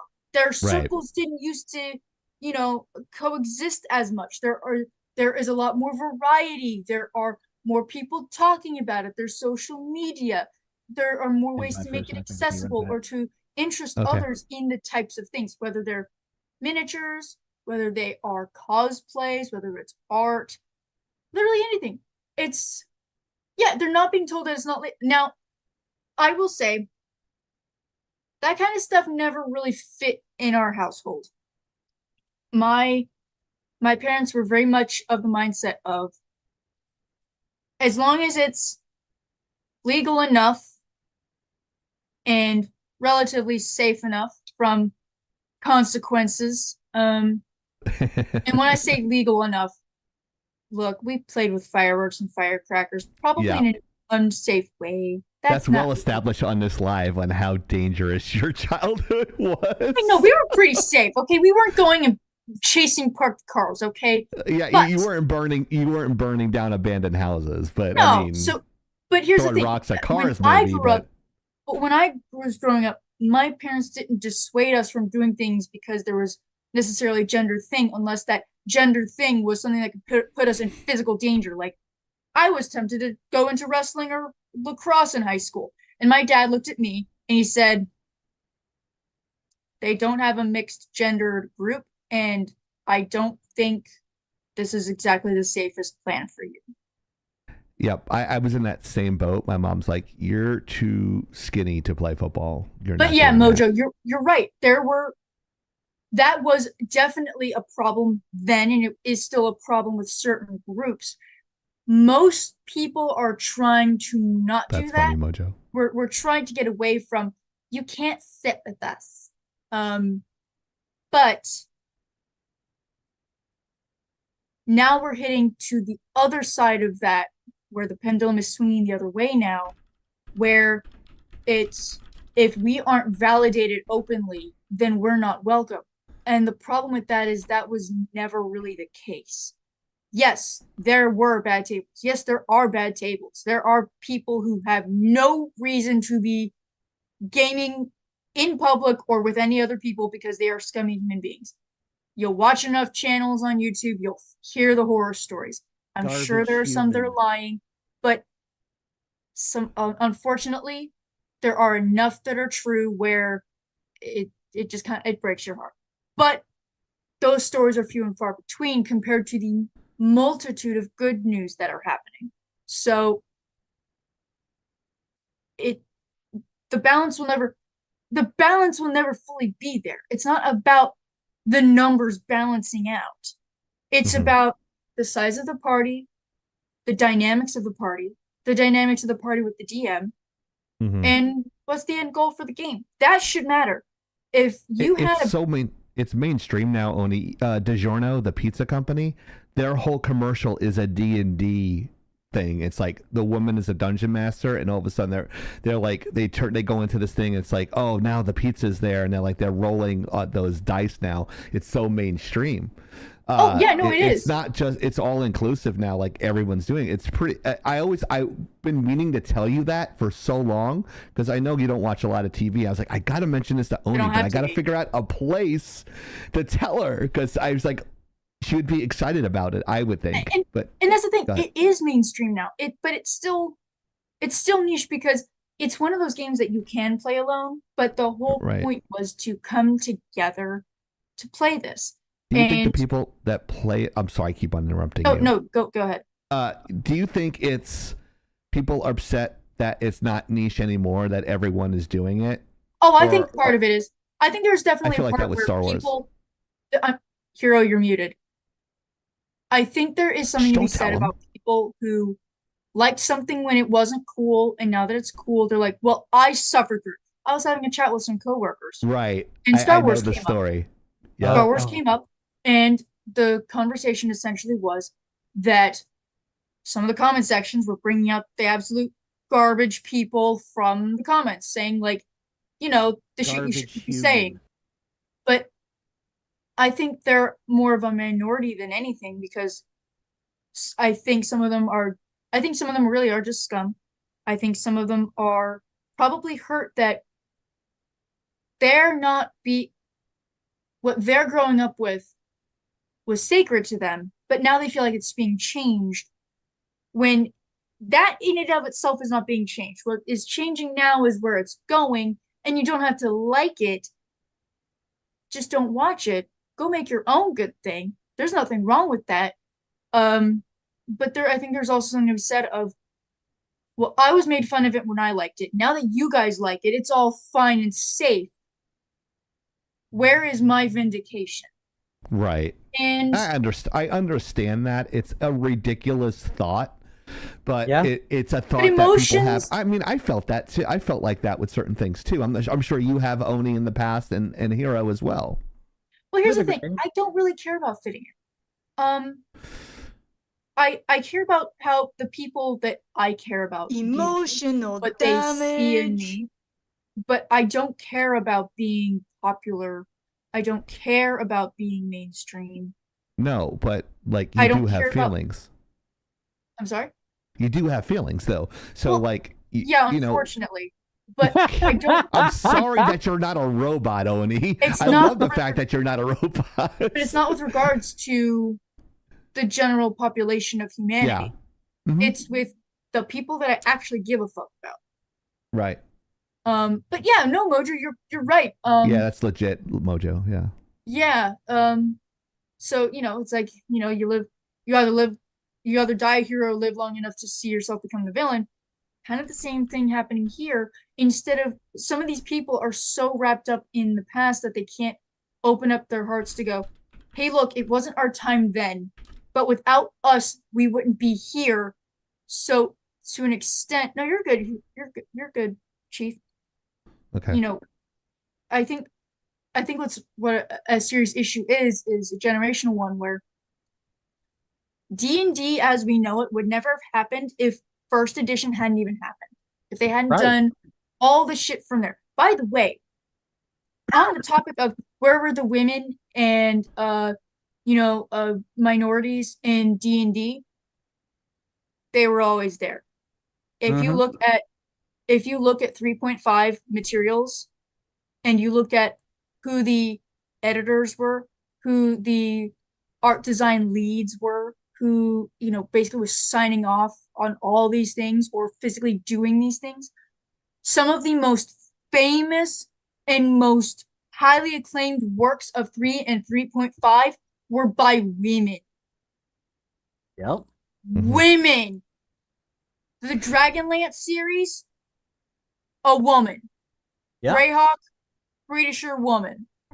No, I Not don't that care one. who makes it as long as the quality is good, and you guys know And that's that. the thing, though. The quality was great. Awesome. They And have who gives a they shit who have makes held- it? I think it's great that they do it though. They've But yeah. stood the test of time, and these women didn't just stay in one niche. Oh no! Then they went and did other things that other people. Basically, if you had a childhood, you probably saw their fucking names. It's mind blowing how many of them were involved in so many highly acclaimed, highly respected things. So I've kind of fanboyed all over this for a while because Yeah, of course. it's near and dear to me. But This is your it's wheelhouse. It's important that perfectly fine. I wish some of these people could understand. If you had a bad experience, I'm sorry. Mm-hmm. Find another table. Another table will welcome you. And if you need validation from other people, I'm going to say it. That is a you thing. And that is a problem. You need to have validation from within yourself Because if you're constantly looking from it from outside sources, you will never be happy. I am telling you right fucking now. Mm-hmm. It's a hard lesson to learn, but you better learn it quick because it doesn't get better the older you get. Get the validation from yourself. You don't need it from other groups, and certainly not from companies, because they do not have your best interests at heart. They don't care. They just want your money. Yeah. Right. Everyone knows what button. We're surprised by companies wanting Give us money. some fucking money. In a capitalist society, we're surprised companies want money. Right? Crony capitalism. How dare us? Right. Now, please give us money. Now, please give us money. Help us advertise on all our social media outlets and help us buy Hero Lights. Oh yeah. Although he looks very good in his lighting tonight, I must say. Well, I didn't try. Look at that. He's got the Hawaiian shirt on. You know, he's in a tropic state. You know, all you need is a Mai Tai or some sort of alcoholic beverage like a hurricane or something, and he's good to go. I haven't had a hurricane, and I don't remember how long. I don't think I've ever had a hurricane. Is that sangria? I think sangria. I thought you were talking about a drink or the weather formation. Like, you got one last year. Yeah, I don't want another. We might have another one coming. I'm hoping it goes to the Yucatan Peninsula because the spaghetti models show them going that way and not hitting us, Hero, because we don't have a hurricane here. It's too early in the season for them to come our way. Yeah, I need it's to late make some season when we start getting them. Yeah, they get fucking Oni, like the meteorologists down here get fucking hard-ons. It's like there's a tropical depression off the coast of Africa. I'm like, what the fuck? God. Really? Frisky Dingo coming in Wow. with the Magnum PI reference. He needs a red Ferrari. Oh yeah, and a Detroit Tigers hat. Oh yeah. Yeah, remember like that's another random thing there. I love me some weather formations and stuff. Yeah. You can't calculate with any sort of accuracy with today's technology where or what strength a hurricane is going to be until like a few days out. Right. Okay. I think I put a meme out with my mouth like screaming at the hurricane and blowing it up the coast. I mean, it was kind of you basically did what happened. And I think this was 2016, 2017. North Carolina memed a hurricane away. I think it was Hurricane Francis. Oh, that's hilarious. That's funny. It was supposed to be a Category 4 going on 5. Yeah, they that's the most memed powerful the one. fuck out of it, and then it like dissipated somewhere else. It fucked off, and they're like, "No, it had to have been 2016 because I'm pretty sure this was just after Harambe." Oh, Lord. Oh, okay. It was a meme month and quite the meme year, if I do say so myself. Look, say what you will about hot tour 2016. thing to go away. The memes were delicious. So, in your statement there, since you were making jokes there, Dingo, let me add some context to the hilarity here. Last year, I had to go TDY to Hawaii to help stand up some networking shit, and I went to a restaurant that was themed in old school entertainment type stuff. We had record placements everywhere. There was a lot of Magnum PI paraphernalia. There was a lot of Elvis paraphernalia. There was a giant Betty Boop statue right outside the front door with roller skates and a tray, like she was one of those serving girls at the old school drive-up restaurants. It had all kinds of paraphernalia like that. And I sat down, and as we were ordering, I looked up, and they were rolling through a highlight reel of things like Magnum PI, a bunch of Michael Jackson music videos, bunch of TV shows. I think there was a couple of Knight Rider highlight reels in there. It was hilarious. Yankees are winning. Wow. Nice. Checking but yeah, the score we kind of beat the D&D thing in. I had some more things that I wanted to go on about, but I think they all got hit. So, and I just want to say I handled that D&D topic very well. I asked good questions. I was very engaging. So even though it is not my topic of choice, I asked good questions. I didn't piss anybody off. I made my goal. Because I actually had honest questions about it. So I hope you guys enjoyed that. And if you guys like D&D topics, press 1 in the chat. We'll do more of those. If you guys are interested in that, we will do it. 1 in the chat if you want to do it. Yeah, Hero's like, yes, 1. Your vote does not count. Chieftain, you rolled a nat 20 on that topic. Thank you. Oni and Hero are like the masters of like discussing that stuff. And I don't know a lot about it because I didn't grow up with it. So, I mean, it's a thing. I was actually going to do an AI thing with Oni as a dragon and just have like her face on a dragon or something. And then like these are the thoughts like that go through my head. I want to do that, but then I realized, oh, I got 3 hours of sleep last night and passed out. But I think Oni would appreciate it. It would have like a mohawk, it would match her hair and everything like that. It'd be all cool. Oh, that'd be cool. Yeah. Oh yeah. See, like I just like this. Oni, this is the shit that goes on in my head. That's like I want to do this, but then my body's like, no, you're going to sleep now. Yeah, no, it's night time. Bring back Old Chief. What's the Old Chief? Was that the one that's like being cynical about everything and making everybody mad? No, I'm not going to do that. I do go chief mode on certain topics and certain people, but not anyone in the live. I'll just tell people and like I'll just go off and I'll turn into like a professional wrestler promo or something like that. I want to get one of those bandanas that say chief, but I want it to say chief mode and just wear that. But I think I might look a little douchey with that. I don't know. I was always thinking. But here, check out this. We're doing a reminder. We actually had trivia. Here's a healthy reminder of what the question was. Batman debuted in what year? 1939, 1949, or 1959? A, B, or C? Go ahead and give us your guesses in the chat. I think we had a few B's. I think it sounds like I'm talking about women's cup sizes. I meant the letter B, not anything else more than that. Soda's not on the show tonight, so I can't do any of that stuff. I don't get any backup with those punny sex jokes. So, magic missile. Wow. So yeah, those are A, B, or C. So go ahead and guess in the chat. We'll have the answer really soon. 15-5 New York Yankees against Toronto. They're like 2-9, 2 wins and 9 losses in the last 11 games. So it's a good thing. Not that you guys care about sports ball, but what if Oni's breath weapon was just an animated, a just bunch of animated badger cartoon heads, her little character just spitting out on the enemy? I don't know. It'd be like the epic tag team. And they all scream, hell. Wow, wow, wow, wow, when they come out. That'd be fucking great. I would hope I would die. Whoa, whoa, whoa, pineapple on pizza. Whoa, whoa, pineapple kill.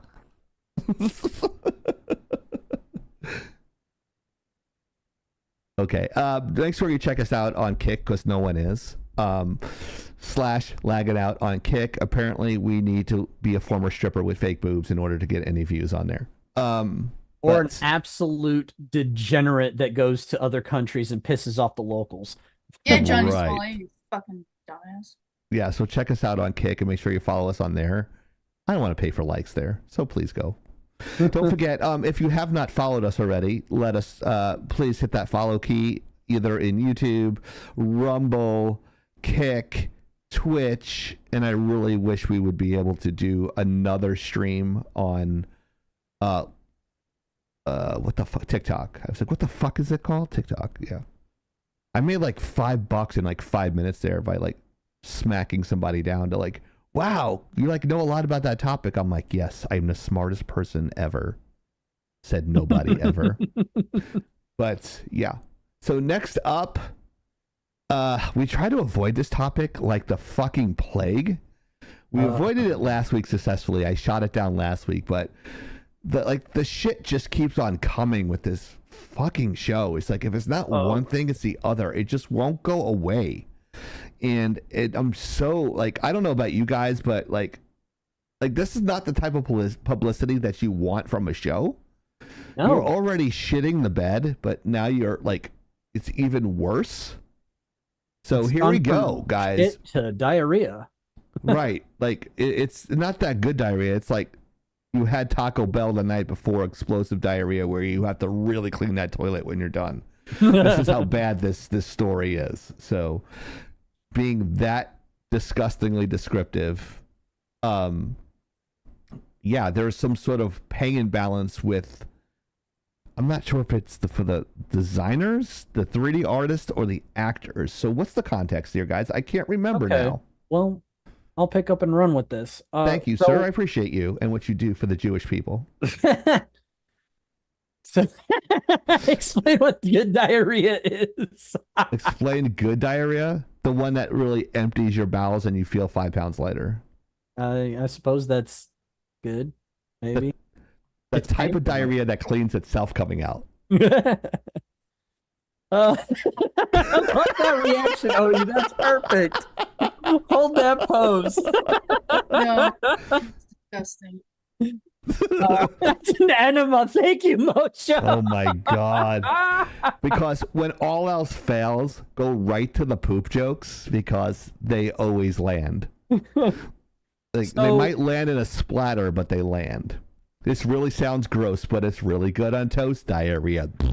Diarrhea. Oh, Jesus. No? So I will go and just say there was a financial publication. Which one was it? It wasn't Forbes. Forbes. It was Forbes. Okay. Forbes magazine. We are quoting from Forbes. We are a legitimate source. Check out Lagging Out Live Fridays at 8 p.m. with Chieftain Soda and Hero And Blacklight. Blacklight Oni and other people that want to come on that I don't have permission to come give. Good At this Lord. point. Maybe Eric July coming on soon, but go ahead. So Forbes decided to release the financial reporting of the show of The Acolyte. Normally I would say that Forbes actually, is a business publication. They talk about finances and stuff like that. So generally you would think that they'd be credible, except they are just like any other media outlet and they like to obfuscate the truth. Which is what I think is the case here. So they're reporting a pay imbalance on the overall production of The Acolyte. So Mississippi I Mud can't Butts take this seriously. I'm sorry. The poop jokes are bad. needs to be a band name. Please welcome the Mississippi Mud Butts. It sounds like a double A baseball team. Sounds like a double entendre. Double A baseball team. Go ahead. But anyways, so they reported that Disney being the Two Geese of Hazard. Disney being the champion of equality were not being equal in their pay. They reported a bunch of numbers that amounted to the high pay brackets on the show were heavily skewed male. But what they didn't report was what any of these positions were, what any of when you're talking about actors and actresses, what any of the what level of actor or actress you're talking about here, because they had Carrie-Anne Moss on there. And then they killed her in the first episode. Same people write this show that they wrote the first season of Halo. Yeah, probably, possibly. By the way, Paramount's going bankrupt. C3POS is a what? Is a lesbian. C3PO is a lesbian. Oh yeah, apparently. So what my takeaway from this, and I'll just give the quick version, is they broke down the pay scales and the pay variances of men versus women on the show, but they didn't include context. They weren't including what positions they were. Like I was saying, was this person a lighter? Was this person a cameraman or woman? Right. This person an actor or an actress? Are they senior or mid-level? Yeah. Yeah, they didn't include any of the freaking context. And here's the other thing to consider that I like throwing out there is what is the ratio of men to women in some of these positions, because like Oni was mentioning in our previous topic, some types of labor / professions just heavily skew one way versus the other, Right. due to a natural interest that happens with that gender. It's not sexist to acknowledge something like this. Right. Like, nothing has really changed. Like, we don't have women going into, like, I guess someone on the whatever podcast, they really put it, they had a really great analogy. She's like, oh, you want equal rights, but you do you want to get drafted into the army? No. So you want other guys to do that. You don't want to do that. So you want equality when it's more expediently convenient for you. And they were just using a lot of things like, oh, do you want to build a subway, or do you want to be a plumber or landscaper, where it's all still male dominated for like 50, 60 years. And it hasn't really changed. And a lot of these traditional, like a teacher or that sort of thing, is more female oriented. It's not because it's not, what's it called, sexist. It's just the way it is, you know. It's like, now like there's no black guys in the that, NHL. It's the same thing. That does not mean sexism does not happen. Oh, I never said that. No, I know. So before anyone, I know, just for the sake of saying it. Yeah, sure. Male teachers get looked at very differently than female teachers. Because that is so true. Because we have this idea that if a man wants to be near children, it must be nefarious. Even though there seems to be a lot going on regarding female teachers being nonsense and getting light as fuck sentences about that shit. But then we also bitch about how we want more men to be involved in child rearing. But yet some other also predators. How does that work? I'm not sure.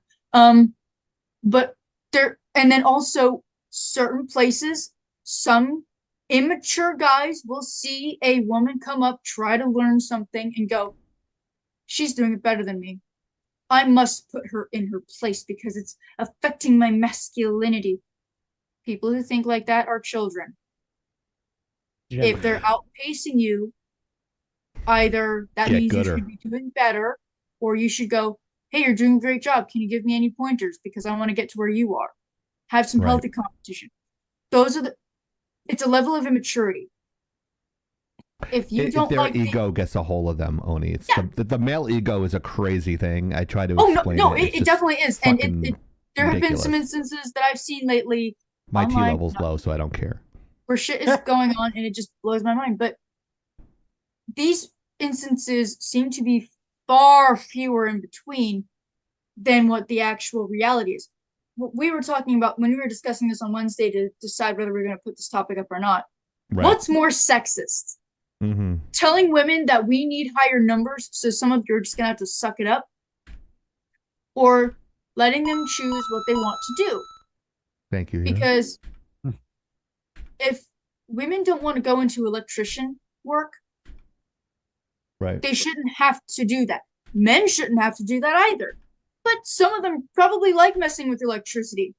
And I do say messing with electricity, okay? Because it's kind of like me.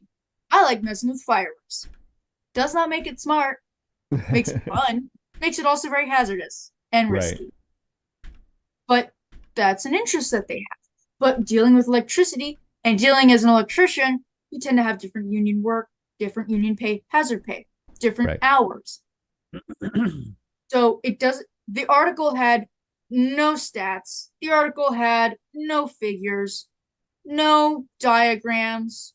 It basically was just, it was so dry and vapid that I probably could have smoked a joint from it and maybe gotten a little high from it or something. Maybe felt something in this world. I'd pay to see you high.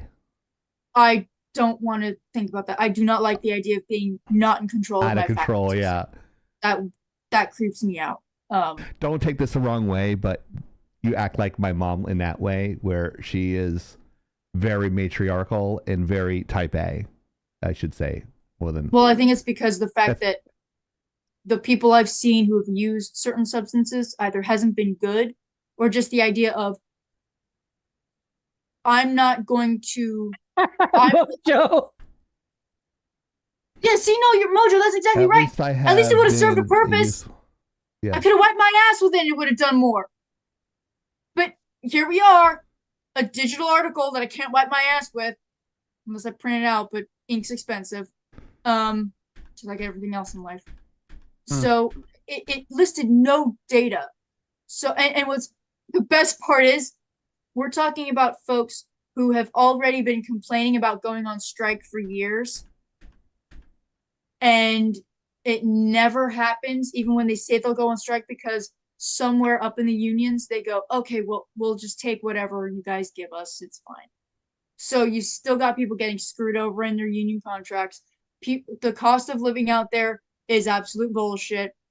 It doesn't explain how new or how recent those hires are, how many hours that they're working. It lists nothing. There's no data to go off of anything.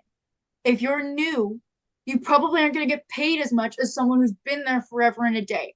If you are not skilled, you will not get paid as much as someone who is skilled. If you're unionized, you'll probably get paid more with benefits than someone who is not unionized. Why is that hard to understand? How is that unequal? And it's funny because you say that like it's going to change Because Disney's everyone wants mind. to be a victim, Oni. Hollywood victimhood hasn't mentality. changed this ever. So why are you surprised by it? That the very people that keep spouting to us how we need to be more diverse, we need to be more inclusive, don't fucking follow it. Why are you surprised by it? Mm-hmm. Make that make sense. And it shouldn't surprise anybody. They've been so far up their own damned asses over the last 100+ years. They're eating their own tails. They just don't seem to grasp it. Like they get called out. They get called out for the most vapid and bullshit circle jerks 1 year, and then all of a sudden they're throwing it in our faces. Look how diverse we are. This is how you should be. Look at this. Look at this. Look at this. Fucking, and I'm gonna give credit. I don't give two fucks how diverse you are as long as you do the fucking job. You dumb fucks. Guess who I haven't forgotten about, even though Disney tries to hide that shit? A BLT with cheese? John Boyega. Oh yeah. Don't think I've forgotten about how you fucking treated him. Mm-hmm. Right? Took him off the marketing from China because you knew as a black man they would be racist against him, so you removed him from marketing. Utterly botched his fucking storylines that which could have been really cool and really great to see. Now he doesn't want to work with you, from what I heard. I'm not surprised. Face. Hiding Chadwick. We're all for diversity, but we're gonna hide you because we just won't sell well. So instead of standing beside him and proving that he can help carry the story, you hide him. No, right? Because they can make money. It's the same way.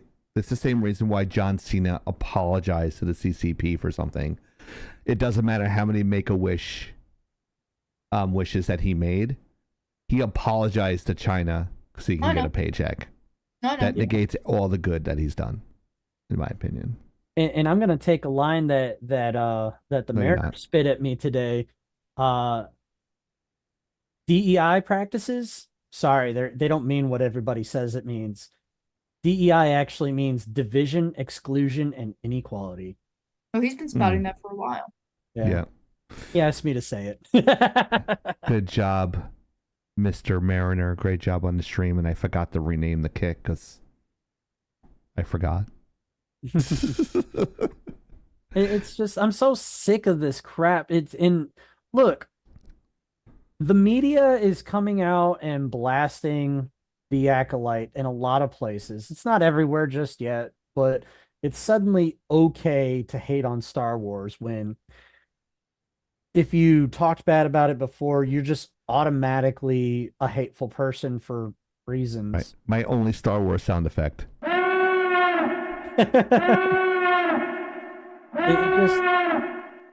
I'm so douchebag alerts. I'm just so sick of it at this point. And like, even even hearing the recaps of this show, of each episode, it is just, I hear it and I'm just like, yeah, this isn't Star Wars. It's not. No, it's everyone's got a lightsaber. Everyone has this. And I'm like, oh, Well, I mean, I it's don't care who you're sticking your lightsaber in, as long as it's entertaining. Hey, thank you, thank Mariner. you. I mean, it is regarding a Jedi Order, so there are going to be a lot of lightsabers. Yes, that Right. tends to be I'm how using it. Jedi Orders work. There's been one listed Jedi that we know of that fought without a lightsaber. Okay.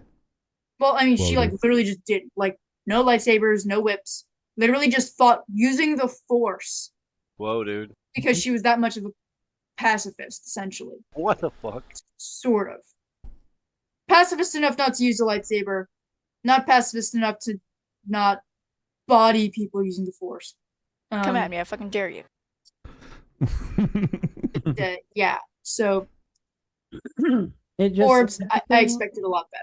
You everything in it was just so contrived, and like none of they broke the lore so absolutely badly with almost with every freaking episode. It's just like,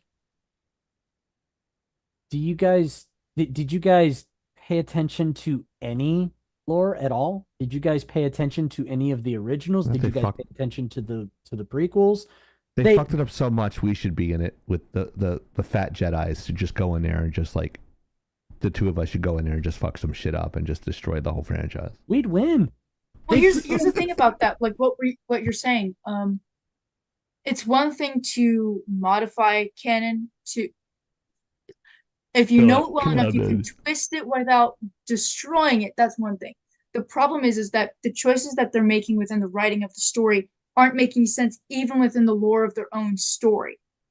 Let alone when you hold it up to the same timeline they say everything is part of. So that's the problem. There's no sense of cohesion or coherency with the story overall with anything else. Right. And even with the fact that what is considered canon, we had to throw away. We basically shuffled aside legends, but we still pull from it every once in a while. Yeah, like the Sith Lord's freaking helmet. Oh my god. They should put Darth helmet in there. I don't like that design. I think it's a weak design. Terrible. And then look, they had the audacity to show him headbutting lightsabers. Like, okay. Well, technically, the metal does exist. I know. I was in a campaign where someone who was lightsaber happy took their lightsaber, hit a wall. The DM was sick of his shit, so he made it a material that basically could shut off lightsabers. It does exist, from what I heard. I think it does. It's in the legends. It's a type of clapper. Frisk. Turns it's it off. called Frick. It's clap on. It's called Frick. I think. But it's a rare alloy. Yeah. No, it is very, very rare. This is not common. But the things I don't like this, I just don't like the design of the Sith Lord because it's generic. So, like, as much as I shit on him, Revan has How do you make a distinctive lesbian space, which is helmet. boring. Revan's helmet is a female Mandalorian helmet. That's why it is I thought super it was a little feminine. Yeah, because it took it from a female Mandalorian he killed. So it's slimmer, it's sleeker, it's sharper. Darth Vader, I mean, everything about him is absolutely iconic because I mean the silhouette, everything is very distinctive. Kylo Ren, a little more generic, but it had some. This one looks basically like a recycled Kylo Ren helmet. There's no defining features with the silhouette, so they added teeth. That really doesn't tell me much. I mean, what about actually talked about that recently? They mentioned that the idea was they didn't want him to be intimidating. They wanted him to be unsettling. So they said that they designed it in a way that was supposed to look like a smile that lasts too long. And I'm just like, there's nothing unsettling about it. It just looks bad. looks awful. See, no, here's the thing. Here's how you do that. For starters, don't show the Sith Lord too early. They should not have shown the Sith Lord too early. They should have hidden that as long as they could. Two, teeth get creepy when you start adding more and more and more in tiny amounts. So like if they're growing up across his face, or across his body, that would be creepy. Or making it so that in certain scenes you had a character who just seemed a little out of place, and it turns out that was a Sith Lord using a disguise. That could be creepy. But you can't show your hand all at once. I know from what I've heard from one of my coworkers, this story is about basically subverting expectations all throughout.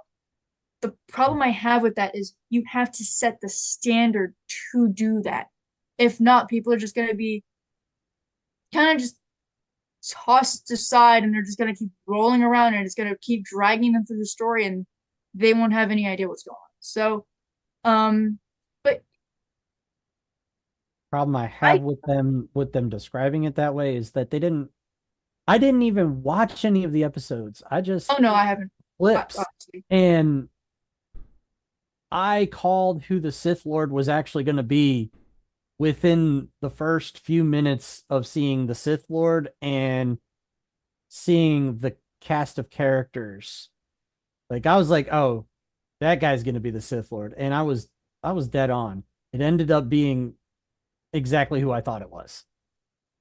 Like and what it looked to me, the way it looked to me is, if anybody has watched Naruto Shippuden, I immediately saw this character and I thought, this guy reminds me of Toby, who turned out to be the big bad evil guy. The big baddie. Like he straight up was like a goofball throwaway type character, and it turned out that he was the big bad. So it just like, what the hell? Smilo Ren, yes. Smilo Ren. I think I don't know if this sounds like it. I have a pre-made sound effect. I don't know if it sounds like it. I am Kylo Ren. I am a whiny little bitch. I killed my own father for no apparent reason to accelerate a story that nobody cared about. I am Kylo Ren. I don't know how close that is. I guess it's a little accurate. I don't know. From 1 to Kylo Ren, where is that around? Is that like B movie? Is that like 1 to 10? Is that pretty close to like a 7? I would say that's okay. I wouldn't say it's perfect. No, it was a pre-made sound, so I'm just like, yeah. But yeah, we kind of droned off of the initial topic there. I think we beat it well. We made it better because I want to know what the writers are being paid after the writers' strike, especially. I want to know what they're paid. Yeah, whatever it is probably too much in my opinion. In truth, this is the brainchild of one Leslie Headland, the former personal assistant of Mr. Wine. I don't know if we're allowed to say his name anymore or not. Excuse me. Bless you. Sorry. Excuse you. But yeah, they spent over 80% of the show's budget. They spent over $180 million on this show, and I just gotta know. Whoa, dude! Are they give us some fucking money? It? Like each episode cost more than Godzilla -1, and Godzilla -1 made $1 billion in the box office. $1 billion. Actually, I don't know if it made $1 billion. It made close. $1 billion. You want me to say the line, huh? No, I think he means say his name. Jar Jar? You want me to say that he was No. Oh, you want me to say that guy's name. Weinstein. Demonetized. Right. Wait, we have to be monetized first in order to be demonetized. I mean, we it took are. us 10 years It's to get just a a trickle $100 check. effect. What's that? We are monetized. It's just we get a trickle effect. Right. It only took 10 years on YouTube to get $100. I mean, it's how much we're ostracized on that platform. Speaking of that, subscribe to our YouTube. There we go. YouTube.com/Laggin Out. Our lives are replayed and put on the playlist with a thumbnail where Hero told me, he's like, do you have the thumbnail? I go, I do that when the live is done because I don't know what the thumbnail is going to be. I don't know what I want it to be. I can't make that creative decision. I need some motivation of what we talked about and then add it later. Yes, Oni.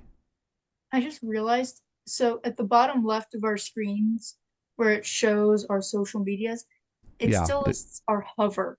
Yeah, I know. Oh yeah. Yeah, it's been like that forever. I just haven't changed it.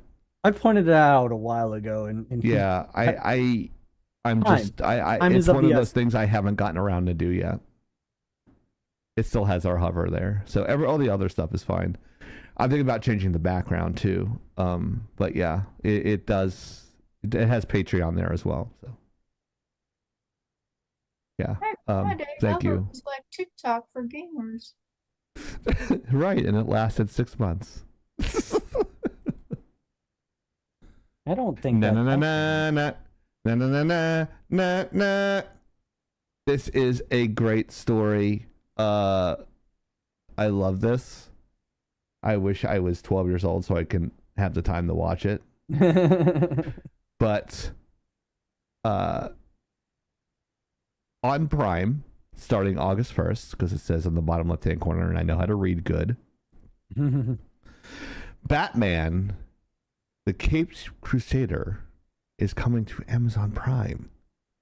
A 2D animated adventure. And from what I see on that drawing of Batman in the top left-hand corner, those ears look fucking weird. I will admit that I agree with that. But I don't. However, I like the design on the right-hand side where it says Batman, Caped Crusader, and the city, the silhouette makes a bat. I love that. So who's gonna be watching? First of all, I think I already know the answer to this, but who doesn't have Amazon Prime? Doesn't. Yeah. I don't, but I know someone who does, and I'll watch it on theirs. But we'll just steal Hero's password and like buy a bunch of stuff on there as we go. But Amazon Prime. This ought to be interesting. If it's as good as these promos are and how the drawing is like very tight and very, I like the stylization of everything else.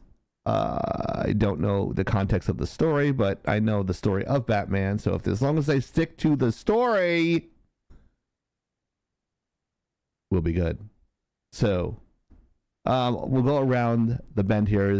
Who's excited about this, and if you had the opportunity to see it, would you watch all of them? So it looks like everyone would be interested in that. So who want to go first? Does anyone know any more context of what I didn't reveal?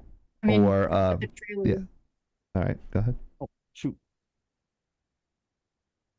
What happened, Hero? I clicked the link and it brought up a trailer. So,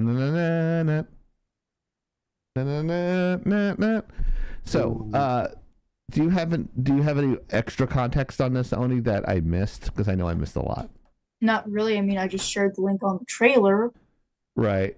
Yep. Oh, there it is. Okay, I'm sorry. It's covered by my other window. Yeah, you did. My bad. Let me grab that. Hit right control. Because the only thing I can add really is that involved in the artwork is one of, at least for the lead art, is someone who's involved in the 90s animated TV show. Oh, cool. And given that X-Men 97 has been very well received, especially by the original audience, I really, really hope Batman gets this because he needs his own animated solo show. That's not just him attached to the Justice League. Please don't fuck this up. Right. Bring back Batmite. Oh. Ooh.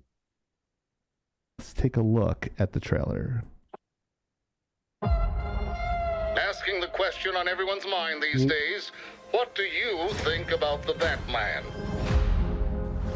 I'm frightened. This whole city's gone to hell in a handbasket. Well, he's breaking the law, ain't he? So they ought to catch that freak and lock him up. I won't say it's gonna be easy, but catching criminals is what we do. So this one dresses up like Dracula, so what? We're gonna take him down. What do we know about this Batman?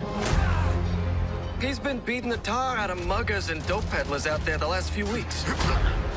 He's mostly been seen at night driving that hot rod of his 100 miles an hour.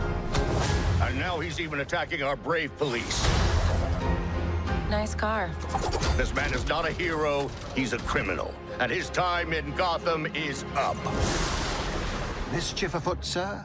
3 explosions in 2 weeks. Oh, what'd they do to Alfred? Peculiar. There's something more going on here.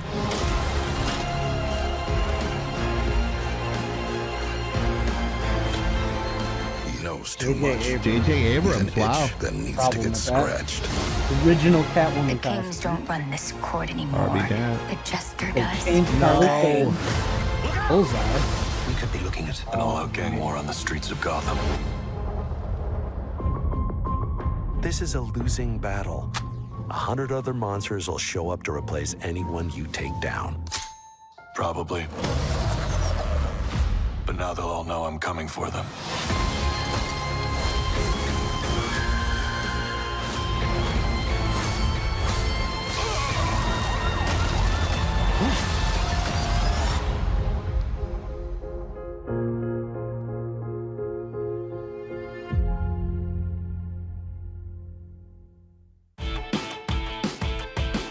Made you jump. Interesting. I like what I see. I hope that's not Harley Quinn. I don't like the color scheme. That's Harley Quinn. There's some controversy about that. I do remember seeing this now. Not this trailer, but I do remember seeing the controversy now. They severely altered Harley Quinn's origin story in this, which I don't like, but I want to give this a chance because it does look good. I do like most of what I see. I'm willing to accept some lore alterations as long as they don't get stupid. Okay. But Pony? Oh, sorry, what do you you're guys done. think? Yeah, what do you guys think?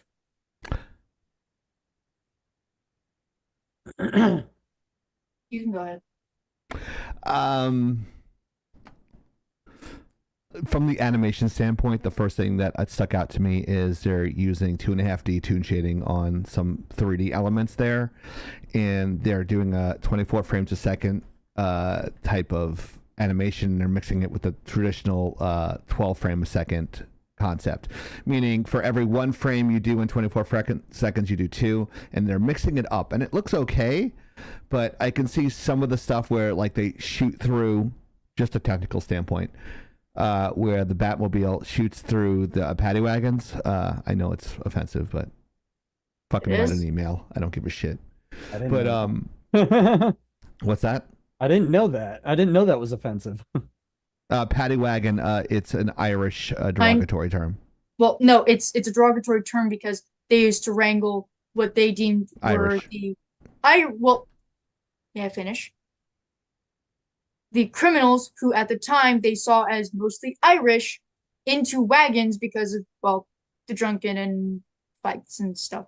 Mm-hmm. So it's not that they were calling the Irish the paddy wagons. They were calling it a paddy wagon because it's a large vehicle. You can stick a lot of the St. Patrick's paddy people in them. That's Right. where the patty isn't coming from like rice patty. It's derivative No, of Paddy like Patrick. Patrick. Patty. Yeah, I don't think anyone's confused on that. Remember my dad being a cop in New York City. That was like that's what they call them, paddy wagons, Patty. Just to be clarifying, that's what Oni was articulating so well. Thank you, Oni. Didn't mean to cut you off.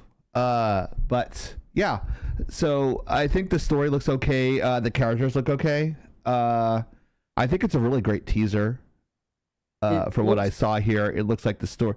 It looks like 1940, mid 1940s, somewhere around there. I'm not a fan of that traditional black bat logo. I never liked it. I grew up with the Adam West logo and the dark yellow and the black bat. I have affinity to my heart with that type of logo. I don't like the older logo that came out in the 30s. Just revealed, like 30s or 40s. I don't remember. We'll find out in the trivia. And I never liked that, but I do. As long as the original lore is fine, I'm okay with that.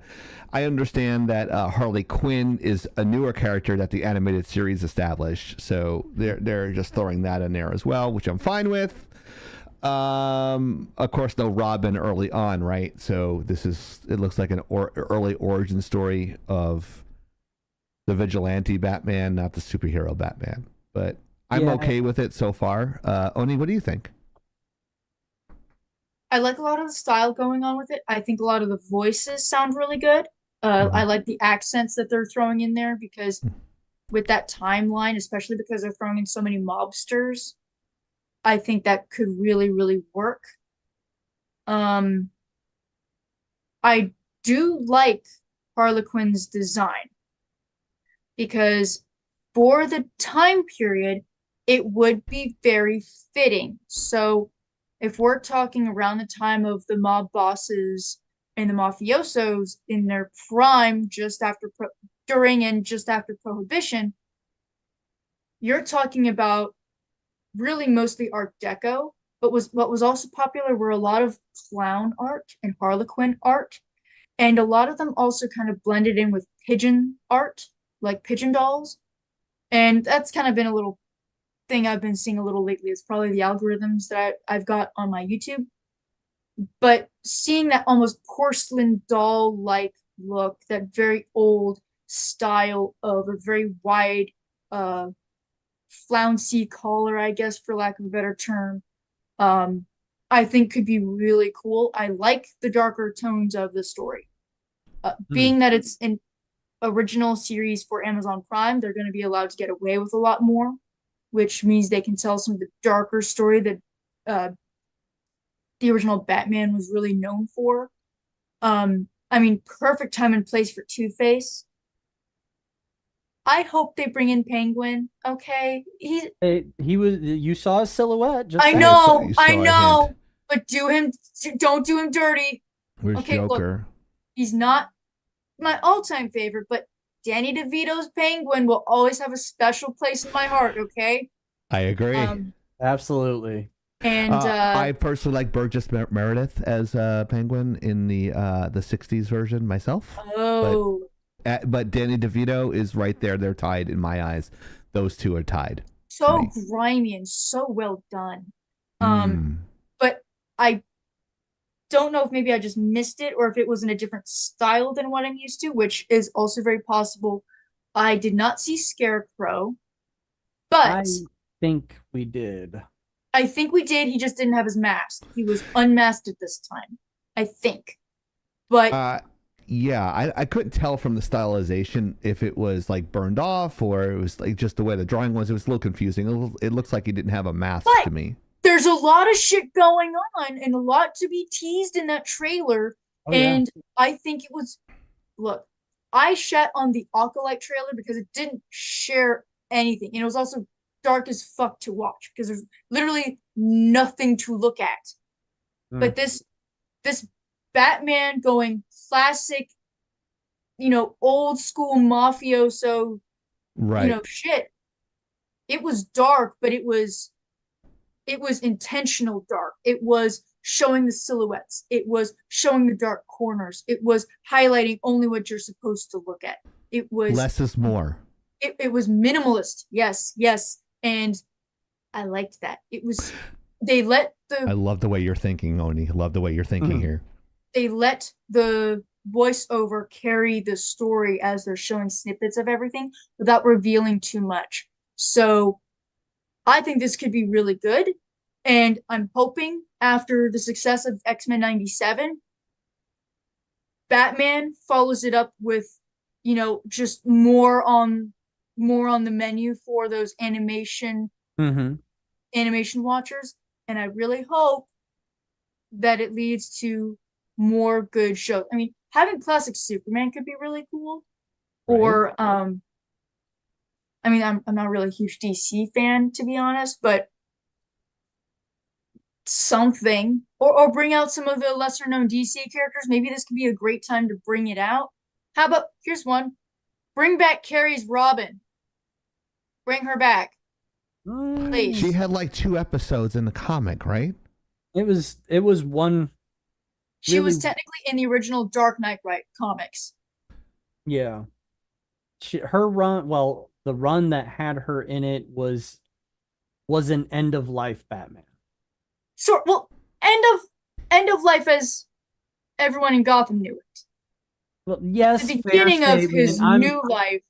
I'm using the phrase as more of a it's catch-all. It's the end of it's towards the end of his life. It would be more in the same timeline, or it would be actually closer to after Batman Beyond happens. Oh yeah, yeah.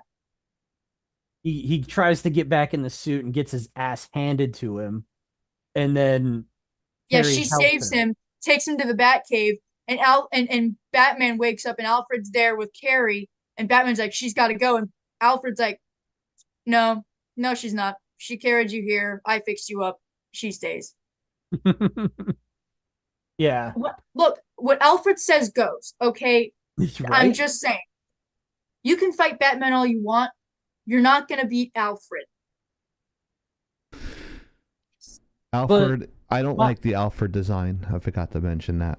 That's fine. I can appreciate that opinion. I like a thinner, like more of a rail, Alfred. In my opinion. I'm not on board really with that design of Alfred, but I'm still in that wait and see kind of perspective. This is obviously an early career Batman, as was stated. I love the animation. It's obvious that they brought back some of the original guys. Harley Quinn, the design not irredeemable, as long as they can be fine. Really dig in and make it fit with the story. If they made her actually as part of Joker's storyline, as in like how he becomes the Joker instead of the Joker is why she became Harley Quinn, that could be a cool play on things, because usually it's like, oh, the man enticed the woman, but this time it's the woman enticed the man. That could be a really cool play, especially in today's day and age. Very close to the angle that I read about. They definitely did some. They definitely listened to the social justice people on her, so they definitely race swapped her. They swapped her personality, from what I understand. So when she is in her professional get up, if you will, she's the happy, bubbly, jokey girl, the really weird girl, and when she is in her costume, she is the more reserved, sane. Not really the right way to say it, because she's definitely not sane. But they flipped the personas of the mask and the career professional. And I think, if I remember correctly, because I'm really reaching back to some stuff that I read about this from, it feels like 6 months ago or more at this point. And I think, from what I understand, they're going for that angle where Harley was the one that caused Joker to become the Joker, so to speak, as opposed to Joker causing her to become Harley Quinn. Lagging out news break. Martin Mull just passed away. Oh my! He was a famous TV actor. Oh, you might have seen him in a lot of different television shows. But yeah, rest in peace. Rest in Martin peace. Mull. We saw Penguin silhouette. I think we saw the Scarecrow because there was a cut in there where there was a character that looked like his face was being like burnt off or something. I feel like I couldn't tell you for sure, but I feel like that's Scarecrow. Huh? I almost think that was Scarecrow. I feel like that was Scarecrow.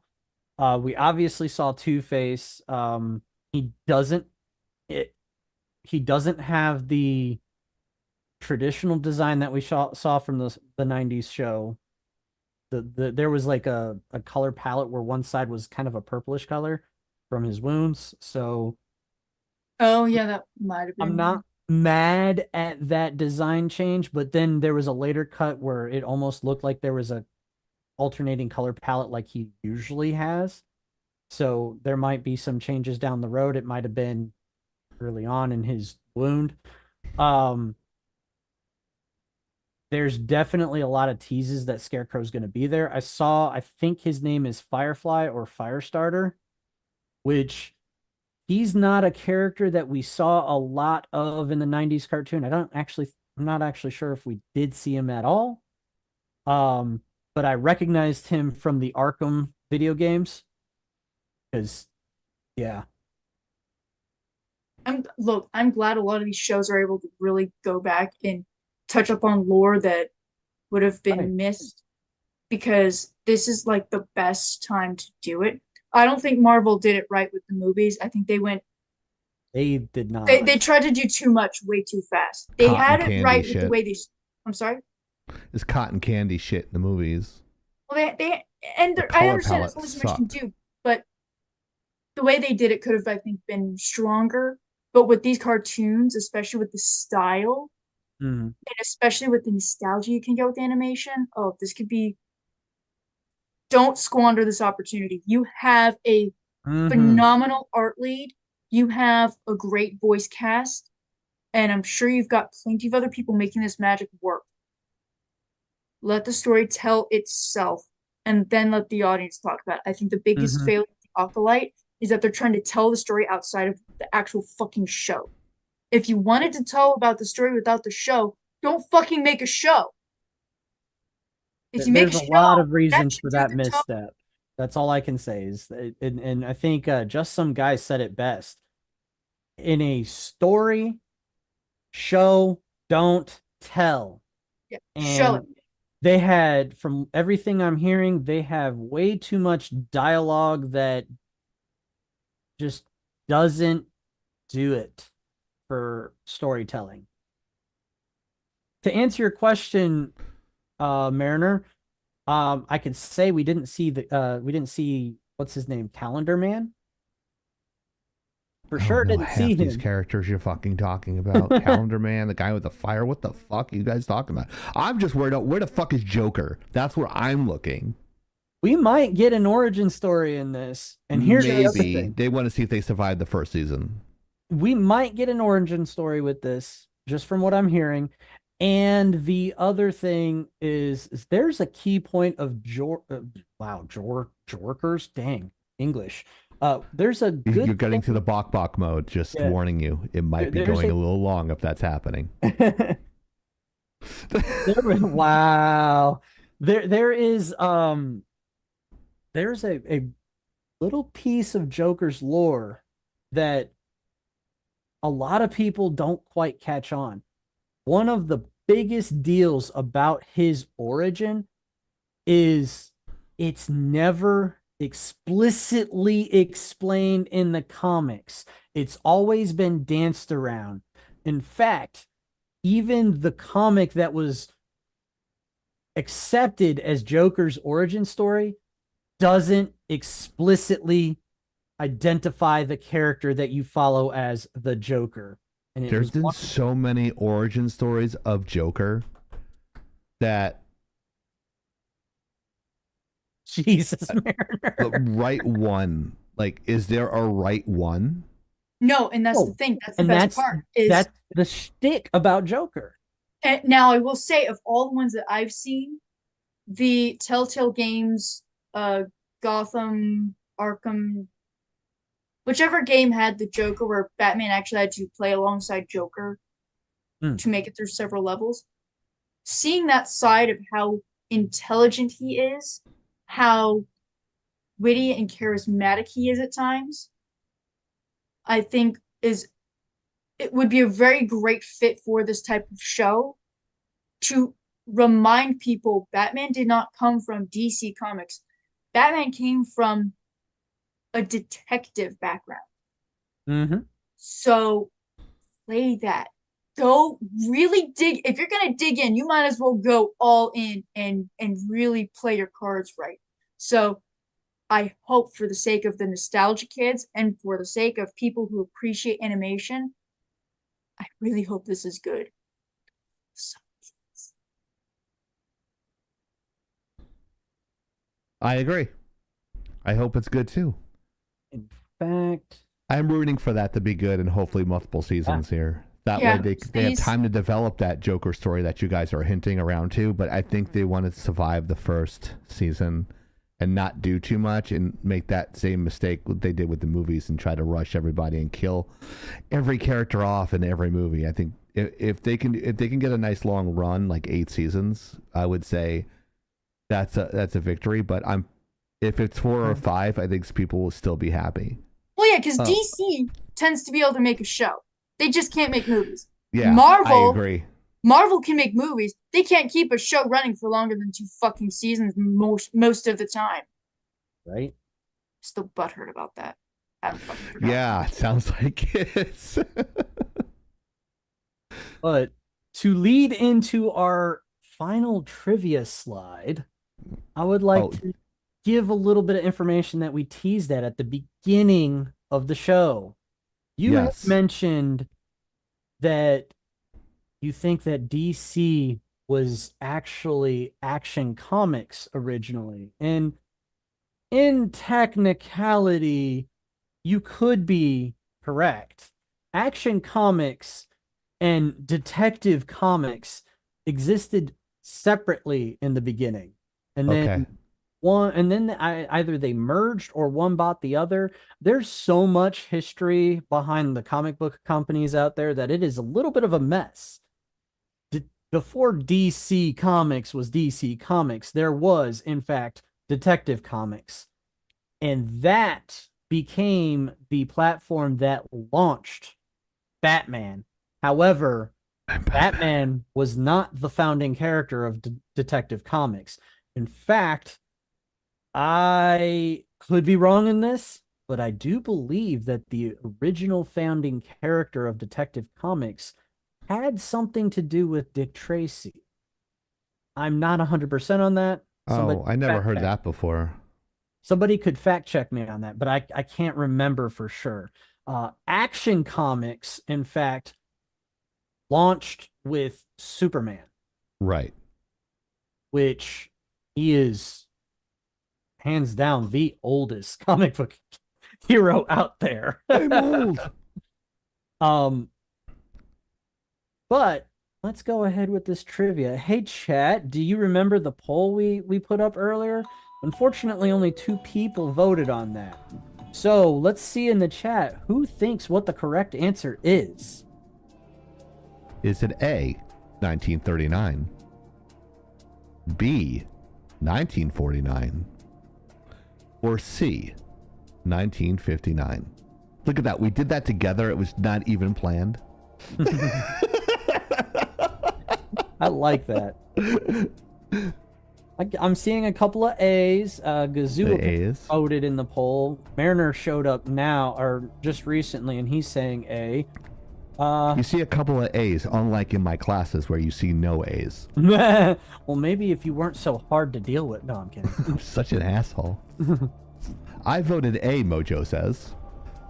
Like Hero, I'm not 100% sure. Deep Dive said A, and, I'm just reiterating what Hero said. And all right, so Mojo was saying that she also thinks the Dick Tracy comics launched Detective Comics, and I'm pretty sure that's correct. Yeah, that's a kind of a weak spot for me. I don't know about comic history as well as you guys do. So, so can I have a drum roll, please? There we go. Thank you. And the answer is 1939. Yes, Detective Comics number 27. I'm not sure if anyone's seen these memes of all the Batmans and who played them over the years and the designs of the suit. I've seen those on. So congratulations to everybody.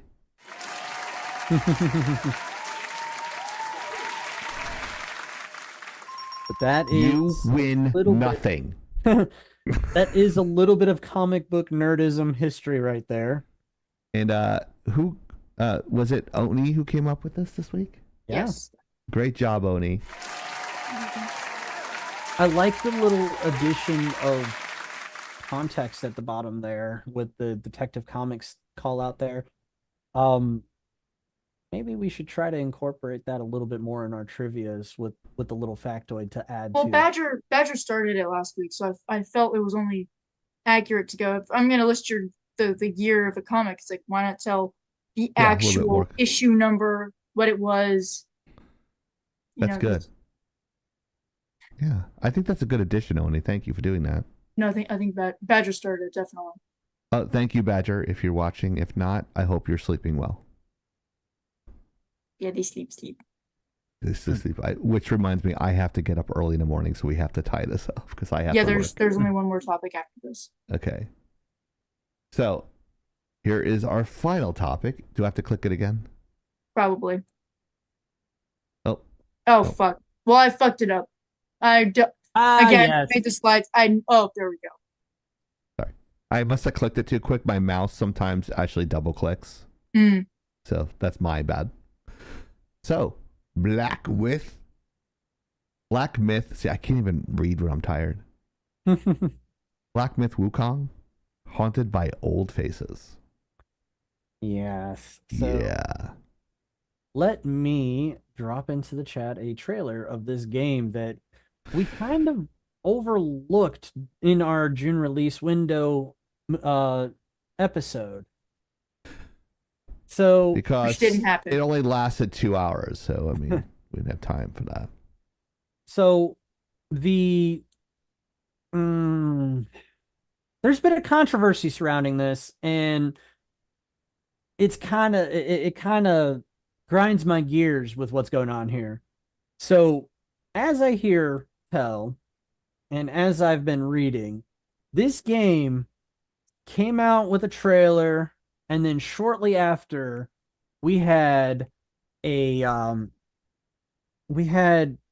kind of announcement that was leaked by the developers of this game. And the announcement stated that they decided to expose that there was a consultancy firm.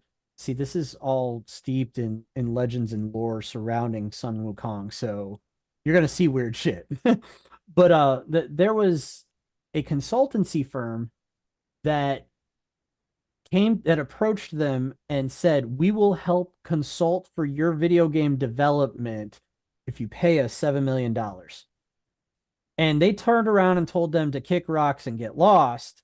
And then shortly after they told them that, a bunch of video game publications started writing hit pieces about them, talking about sexism and bigotry that was showing up and leaked in internal communications and stuff like that.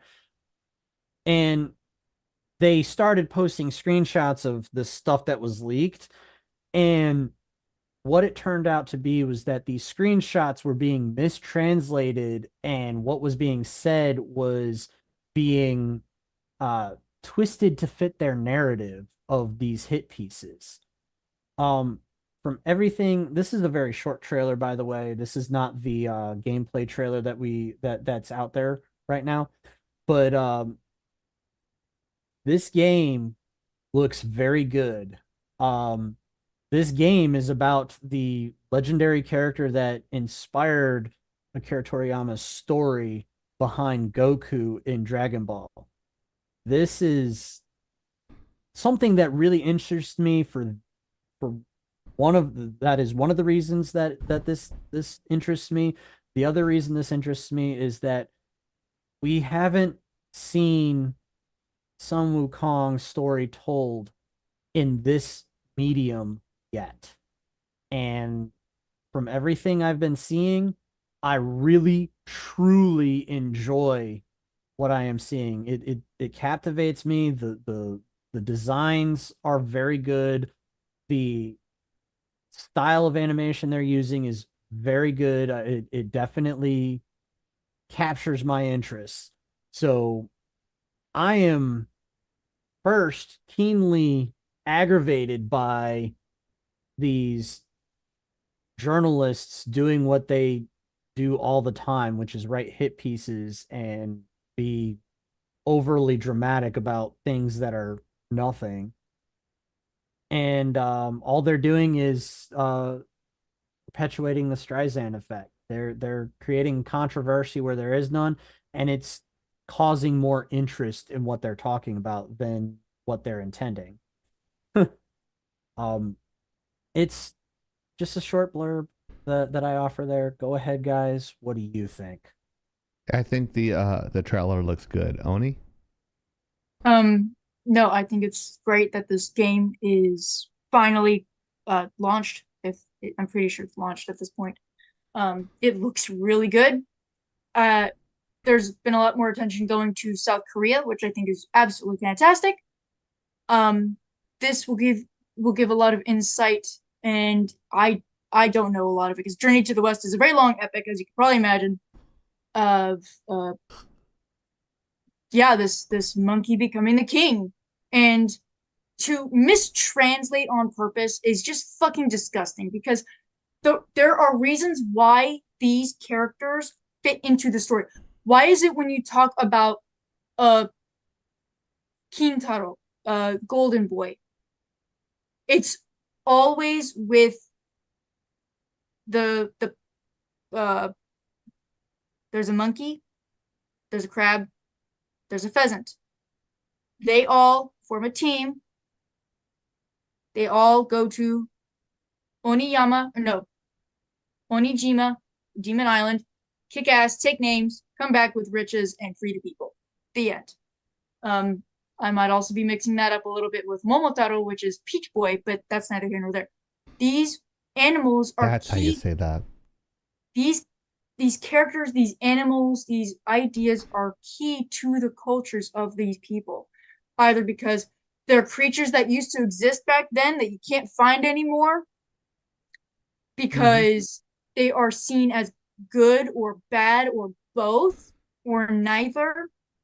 For example, sometimes it is spelled as Amut, but there are other variations of her name. She is the devourer of the dead in Egyptian mythology. She is made up of a crocodile's head, a lion's forelimbs, and the hindquarters of a hippopotamus. Those are seen as the three most deadly animals of the Nile back then, and certainly today.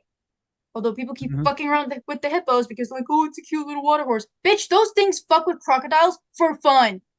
They're the most dangerous. They're more dangerous than crocodiles. So that's why she's included in that. And yes, female. A female devourer of the dead. Yeah. Very so that important. adds an extra element of what the fuck.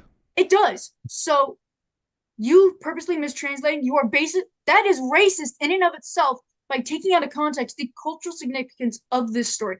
I understand it's a video game. There will probably be some creative liberties taken. But this is a heroic epic of South Korea. Yes, North Korea too, if North Korea didn't go full communist. We're gonna leave that alone. You know what's hilarious, and this is me poking fun at myself. For the longest time, I actually thought that this was a Chinese legend. Here's the thing: it probably was at one point, but it definitely was, to my knowledge, popularized and especially made popular in Korea. You know what I mean? Sun. Whoa, spelling Wukong. I cannot pronounce things by way like that. Because I'm not Korean or Chinese. Okay, technically Chinese, Journey to the West, inspired Dragon Ball. Part of it was related to Taoism. Oh, there are transcriptions to Burmese, Vietnamese, Thai, Korean, Japanese, Malay, Indonesian, and Khmer. Or Khmer. I think it's Khmer. So this is literally like Southeast Asia, anywhere with Taoism, which is how you pronounce the Tao. It's Tao. Don't ask me again. Don't speak the language. But you'll get a sense of connection with each of these cultures because this is where that philosophy traveled to. That is where a lot of the genetics kind of start flowing. The Japanese did come from China a long time ago. They never really made amends, as you can probably tell. But you'll see similar themes both throughout their own stories, but then throughout the following cultures. So to purposely mistranslate things, I think personally, is not only disrespectful, but it's also racist as fuck. Because you're like, oh, it's not good enough. There is a difference between a direct translation that needs clarification because, hey, the context of this is actually not that, it's this, which is why translating is so difficult in my opinion, that I would assume is because you're mixing a lot of context. But you have a moral obligation to properly translate what people actually fucking said. If you misquote them because you just want to make them look bad, you're an asshole. So. Right. So we get it. Them mistranslating that is like really in poor taste. Yeah, and it's on an indie game. It's on an indie game. What the fuck do you fucking gain? Nothing. They're just people are just infants. They're bullies. Yeah. So it's one of those people that never. It's these people that never touch grass, or had. My mom was right with this. Is that kids, and now not so much millennials, but the after the millennials is what the Xennials. They don't know how to interact with other people. That's what this comes down to. So they don't know how to interact with other people. They didn't like the answers that they got. So now they're going to bully. Instead of just swallowing your pride and shutting the fuck up, they have to go in and do this stupid shit. Like, if they did that, we wouldn't be talking about it, and no one else would think you're a dick. Shut the fuck up, do your work, know your role, and shut your hole. That's it. That's all that needs to be said. It doesn't need to be rehashed. It doesn't have to be explained. It does not even have to, we don't have to go on for 45 minutes about this. That's all this is. It's people that are not properly socialized. This is not even a debate for me. This is just an end all of the conversation because everyone's going to come to the same conclusion in this panel. It's the same fucking thing. These people are douchebags. That's all there is to it. And that's usually the end of every conversation. It's like the people are douchebags. The company's a douchebag. The people doing something is they're being a douchebag. But this is just. It's just the same thing it's the same story over and over and over. It's this different game, different person, same fucking story. That's it. I'm so fucking sick of hearing stories like this. I'm fucking sick of it. It's so incredibly infantile that they do shit like this. It's enough to piss off the Pope. It really is. If you feel so inclined, I did drop a gameplay trailer in there. I don't feel inclined. And it's fine. I'm just kidding. Let me just load it up. But this will be our last topic because I need to get up early, guys. So this is I'm exhausted. I didn't just want to talk about the controversy. I was more interested in the gameplay trailer, and I grabbed the wrong one, so my mistake. Oh, no worries.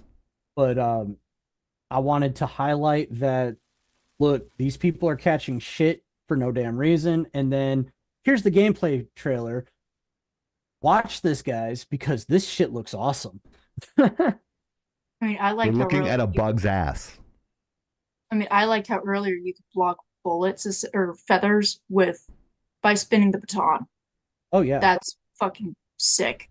The giant baby. But also, you can see the different creatures in Tao and Eastern storytelling. You've got creatures that look like Pazuzu, who is a creature you'll see in Hindu or Shinto lore sometimes, which is also a character in D&D. That's where Pazuzu was inspired from. Yep. He's got a giant head. You've got creatures that look like Rakshasa, which are usually depicted as tiger people, essentially. Yep. Borderline devas, which are like almost demigods. They're like powerful beings in their own right. It's different. It's not quite a demigod.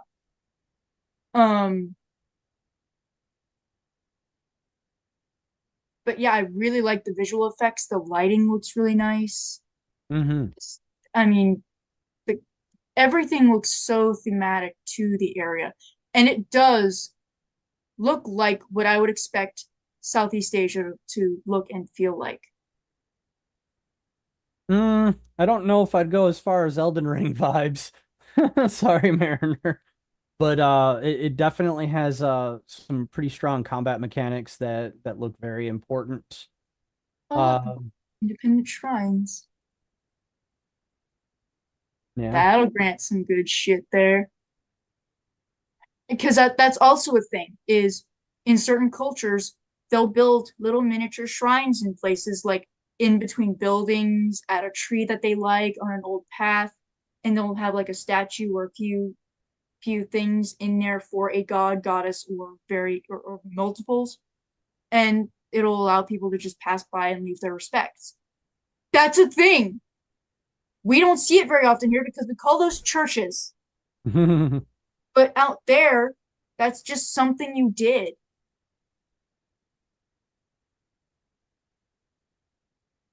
So I just think that the environment is beautiful. You saw a little bit of the combat. There's actually, I think, before the scene where he decided to turn into a bug, he had a fight with a boss character and collected a weapon that he would be able to use later. It was a very good. The fighting mechanics just looked really good, and I can already tell that his play style definitely lends towards the play style I usually have in these types of games. I usually forget I have a blocking mechanic and just dodge everything. Tuck, tuck, and roll, motherfucker. Look at that. Let me just stand and balance on my I like spear. the area of effect damage, though. You see the roots crawling out. Yep. It's both beautiful and terrifying. But practical, and I love that. Oh, he's got a gourd. It looks like he had a bunch of seals that he could use. Hang on, what type of gourd? Because that does matter. I didn't catch. But because the gourd could either be a flask, or in certain areas, it could also be, so it could either symbolize as like water, or if it's like a pouch, it could symbolize air. So yeah. It looked like he drank from the gourd earlier to restore some. Okay, then it's a flask. That calabash gourd. Okay, by water. I don't think that's how waterfalls work. I don't know. Just transition to a whole different style of area. But in It's like a banyan Southeast tree Asia, growing upside down. such as in Vietnam, there's a cave where there's an entire ecosystem that is separate from like any of the other areas outside. It's got its own climate. It's got species that are found nowhere else in the world in this biome, in a cave. They exist. So this is, and the fact that now you've got a dragon that's associated with lightning, and water. That is quintessential Asian style dragon. Because in certain cultures, they are seen as either river gods, gods of water in all sorts and shapes, or of storms, sometimes good, sometimes evil. That matters. These people did their fucking research, and I appreciate that. I also really like the style.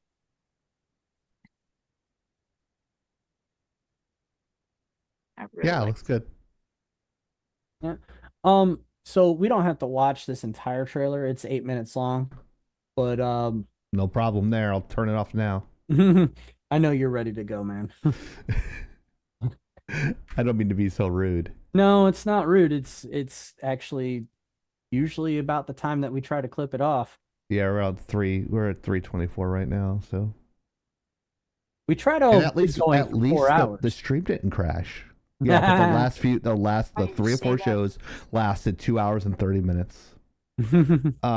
Which if you take out the pre-roll and the after roll, it was 2 hours and 30 minutes. Yeah, there you go. So not too bad, not too long. That's what she said. Not too short.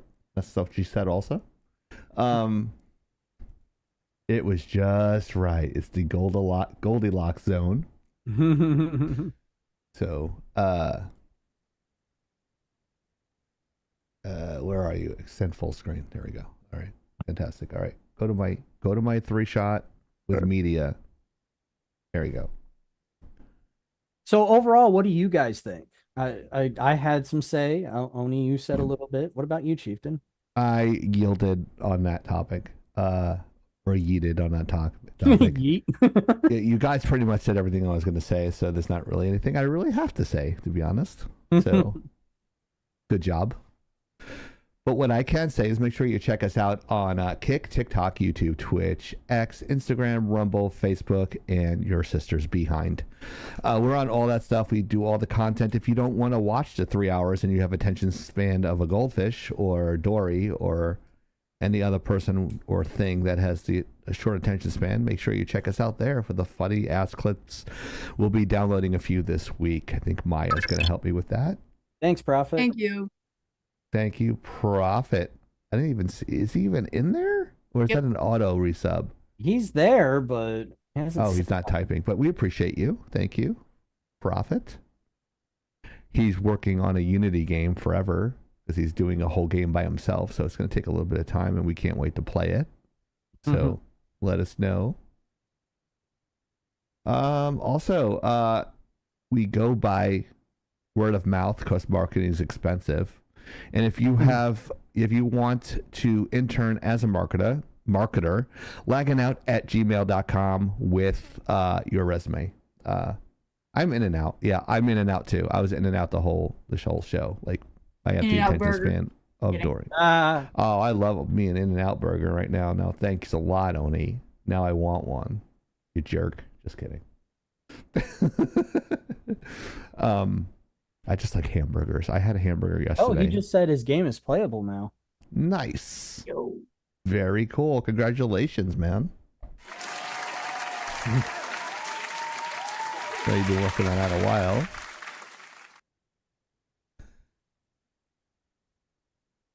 Anyways. Yep. Since everything's going crazy. There you go. I should really put that slide at the end. I have to click all the way to it. So, great job, everybody. Great job, Blacklight, Oni, and Hero. Lagging Out Live, starting at 8 p.m. Fridays, Eastern Standard Time. Make sure you check us out. There's always the 4 of us here talking about gaming stuff, pop culture, and movies. So, where is... I'm trying to remember where it is. Also, don't forget to watch the Mariner stream on Thursdays, 7 p.m. 7 p.m. Yep. And eventually Tyrant Death will come back because he loves playing games for us, and he loves playing games on the stream with the Laggin' Out community. He will be back eventually. He also likes to not feel like he's dying. Yeah. So yes. Yeah. Get well why soon. he's not here. Exactly. Correction, Mariner stream is 19:30 Eastern Standard Time. Yeah, I said 7:30, didn't I? I thought someone said 7. Yeah, I said 7, and I think I corrected 7:30. Yeah, 7:30. Yeah, I'm gonna start adding those promotions in. We ran out of promotions on the Instagram. I haven't had time with like personal stuff going on, so I haven't been able to update our socials lately. So apologize for that. I corrected myself. You didn't hear me deep dive. That's my story. I'm sticking to it. You bastard. Otherwise, I would have shut my hole. No, you like correcting me when I'm wrong, which is like every day. So it's fine. I'm just kidding.